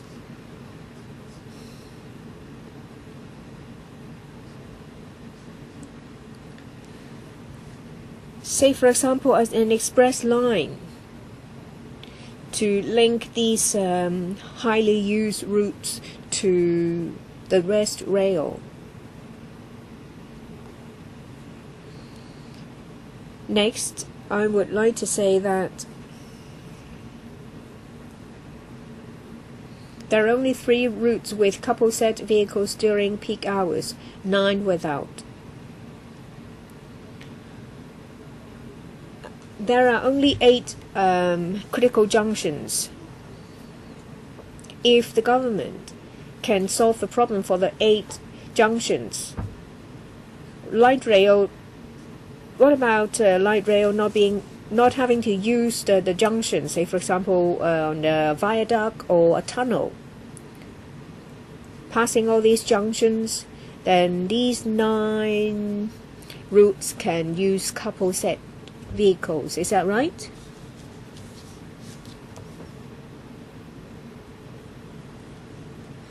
Well, if we can resolve the problem of the 8 junctions, yes, it will greatly allay traffic congestion. Then we will see more effectiveness from additional trains, additional vehicles. So now, the spotlight is on the administration. what is the progress of the study of the 8 junctions? How much more time will you need to resolve the problems so that during peak times these busy routes can use couple set vehicles? Sorry, could you please switch on his microphone? Under the public transport strategy study, rationalization, as we've said, is something very important.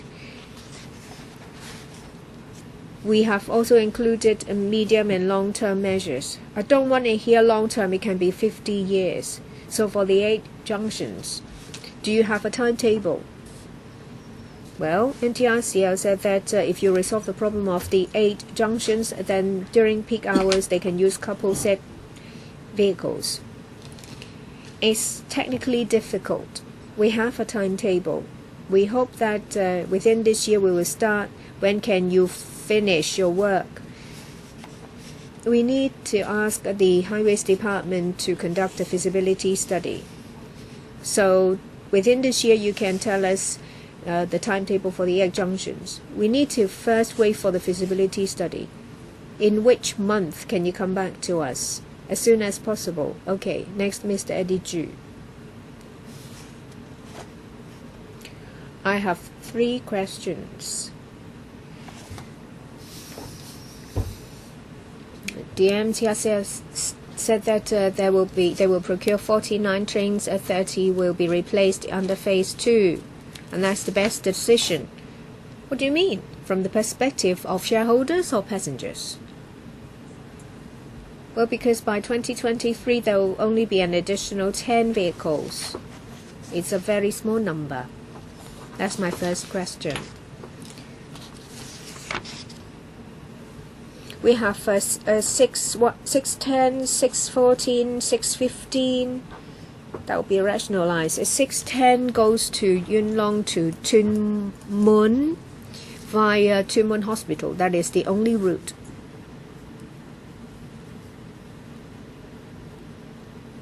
Does it mean that people going to the hospital will have to keep changing? What about changing something in the route 610?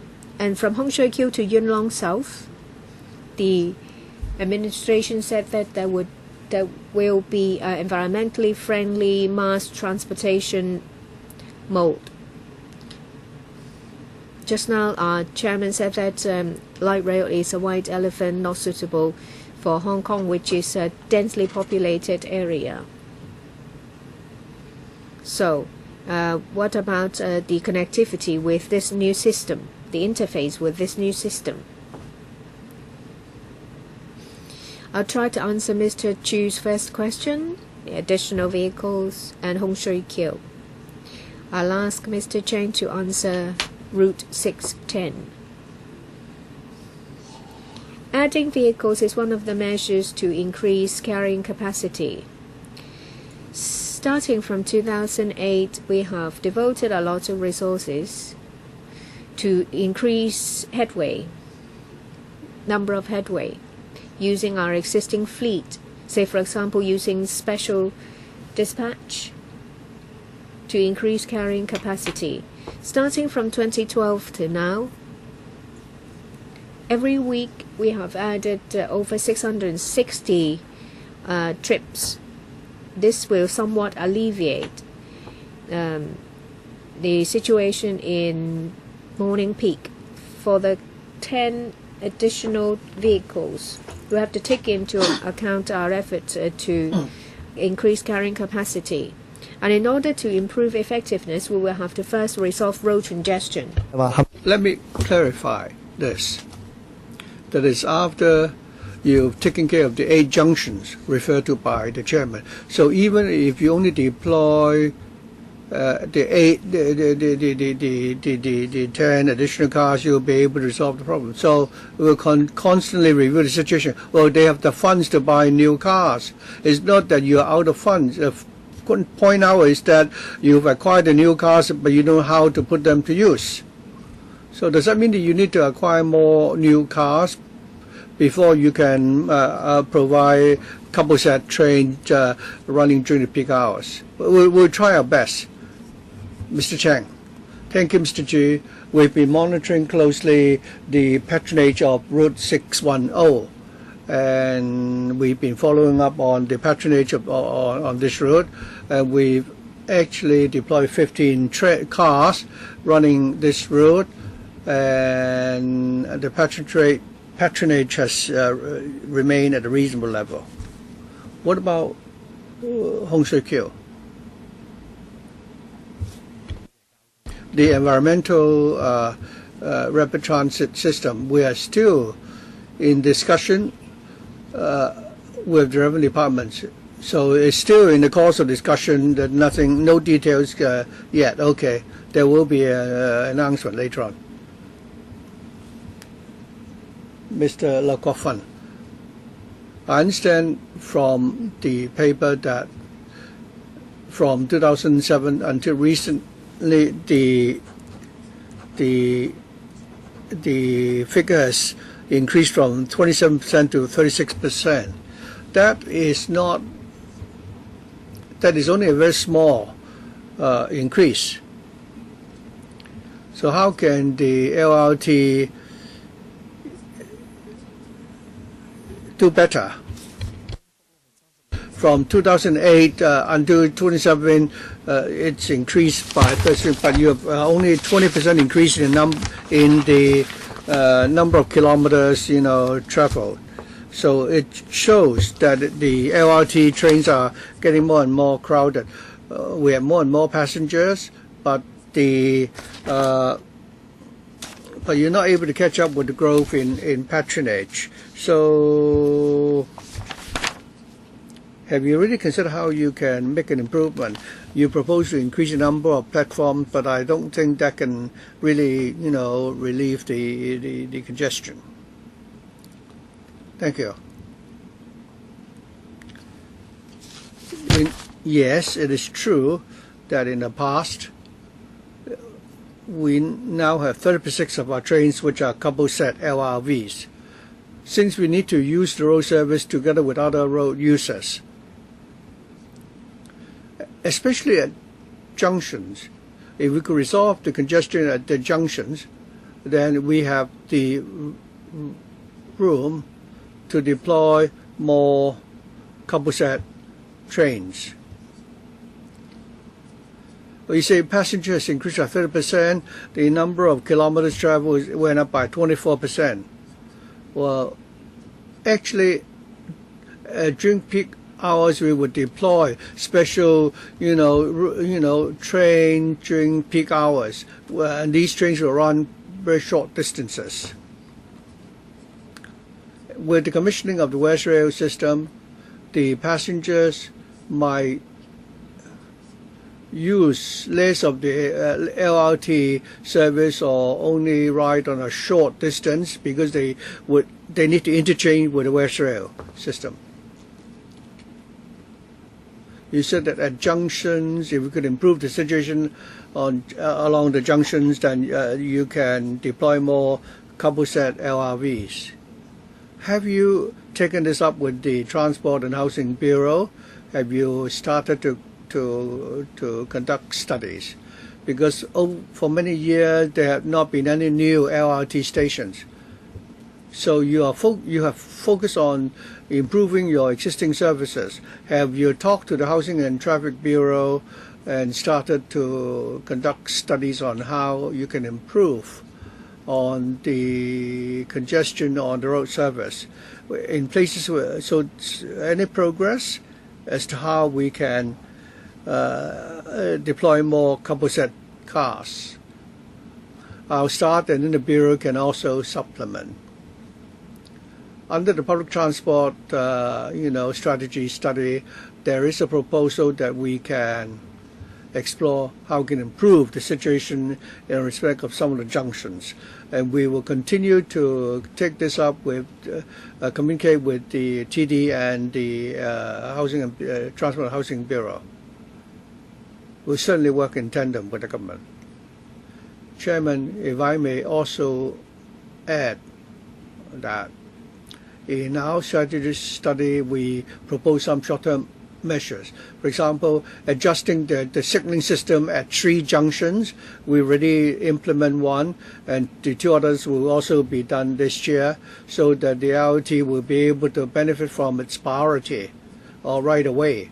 So as I repeat once again also, that rationalizing the LR route will help us better optimize the use of the LRT system. We'll certainly consider that together with the corporation and the district council. We have 8 minutes left, and we have 2 members yet to speak. So, Mr. Chenamban. Regarding route rationalization, the Tin Mun and the Yuen Long district councils have come here to express their reservations. I hope the government will note that. Now, this is a question for the administration. Over the years, ever since the LRT has been commissioned, it's not really been able to really serve a very good, useful purpose. It's not been able to, to resolve the congestion in Yuen Long. During the peak hours, when I ride on the LRT trains, I can't even take my cell phone out of my pocket. It's so crowded, and the problem is so serious. From 2011 and 2021, the population, there will be 110,000 more people in Yuen Long. When Hong Shui Kiu New Town is built, there will be an additional 220,000 people living in the area. So the population in the NT Northwest far exceed the growth in your capacity. You're going to deploy 10 new cars for your system going forward. So how can you cope with the population growth? Have you ever considered, has the government considered whether the LRT should be further developed and how you can improve the operation of the entire LRT system? Would you consider whether the system should be scrapped or whether it should be further enhanced? The government has never answered those questions. According to para 13, you were told that in 2030, the government will use heavy rail to take people from NT Northwest to the urban area. The LRT provide regional connection between Tin Mun and Yuen Long, but now you're saying that you will construct a heavy rail to connect NT Northwest to the urban area. Does that mean that you're no longer going to answer any questions in respect of the LRT? Thank you. Regarding the role of the LRT, I don't want to reiterate the same point. According to our railway strategy study, we will consider all possible short, medium, and long-term measures. We're taking into consideration the LRT is a great, mode of transport. So, in our strategy study, we will look at taking into consideration the population growth in NT Northwest, and we're proposing to rely on the heavy rail to take people to the urban area. So how are you going to develop the LRT system? Well, I think its role as a feeder system is also important. For example, route nationalization and deploying couple set cars can really help improve the efficiency of the LRT system. The chairman and Mr. Chen both understand that the system is there already, and these are the only things that we can do. Well, my question is how you can further optimize or enhance its performance. Are you going to deploy 10 extra trains and then you can resolve the problem, and that even by 2030 you will still be able to cope? Regarding the further development of the LRT system, for example, I suggested that you should extend the LRT to other districts so that it can really enhance its role as a feeder system. The government has never directly answered that question. When are you going to answer that question? Actually, we've already briefly mentioned earlier that in Yuen Long South and Hong Shui Kiu, we're going to build an environmental, transit system, and the 2 departments will be putting forward proposals for your consideration. So with all these in place, together with the LRT, we will have work for the medium to long term, which we have to discuss with the district council and the public. When will you do that? We will do it at the appropriate on the appropriate occasion. Well, the LT is environmentally friendly. It also has a bigger carrying capacity compared with buses, but there are more disadvantages. First of all, the tracks were designed in the 1980s and they're all at grade. So at traffic junctions, we are experiencing all kinds of problems. And all other forms of road users are criticizing the LRT. Nobody is saying that the LRT is generating benefits to the people in Yuen Long. So how should we operate this railway system so that there will be less criticism?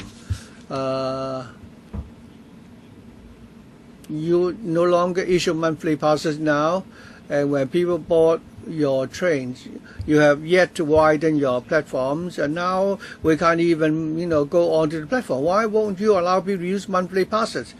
You refuse to do that. Mr. Chairman suggested that our LRT system, perhaps at the junctions, you could consider allowing the trains to go underground or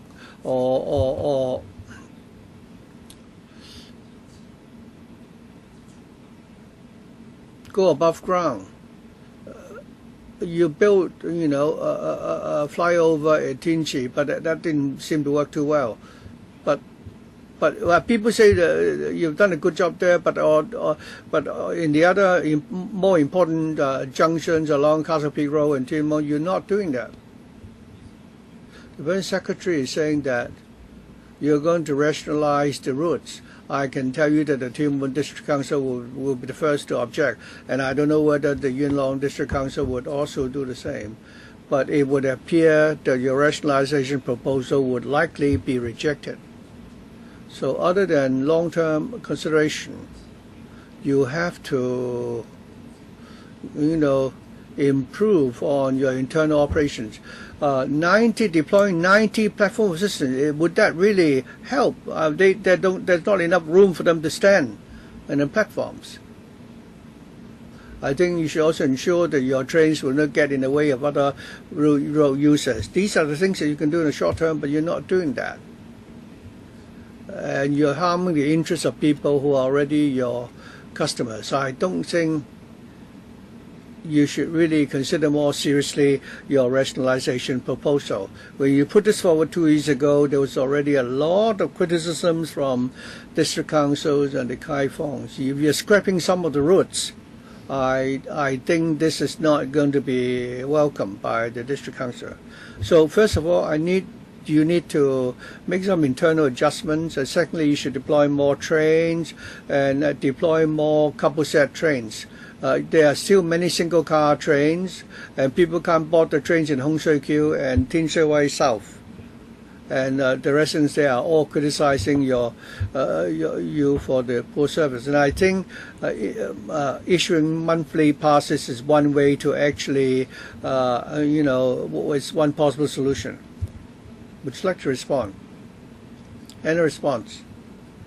20 seconds. Thank you.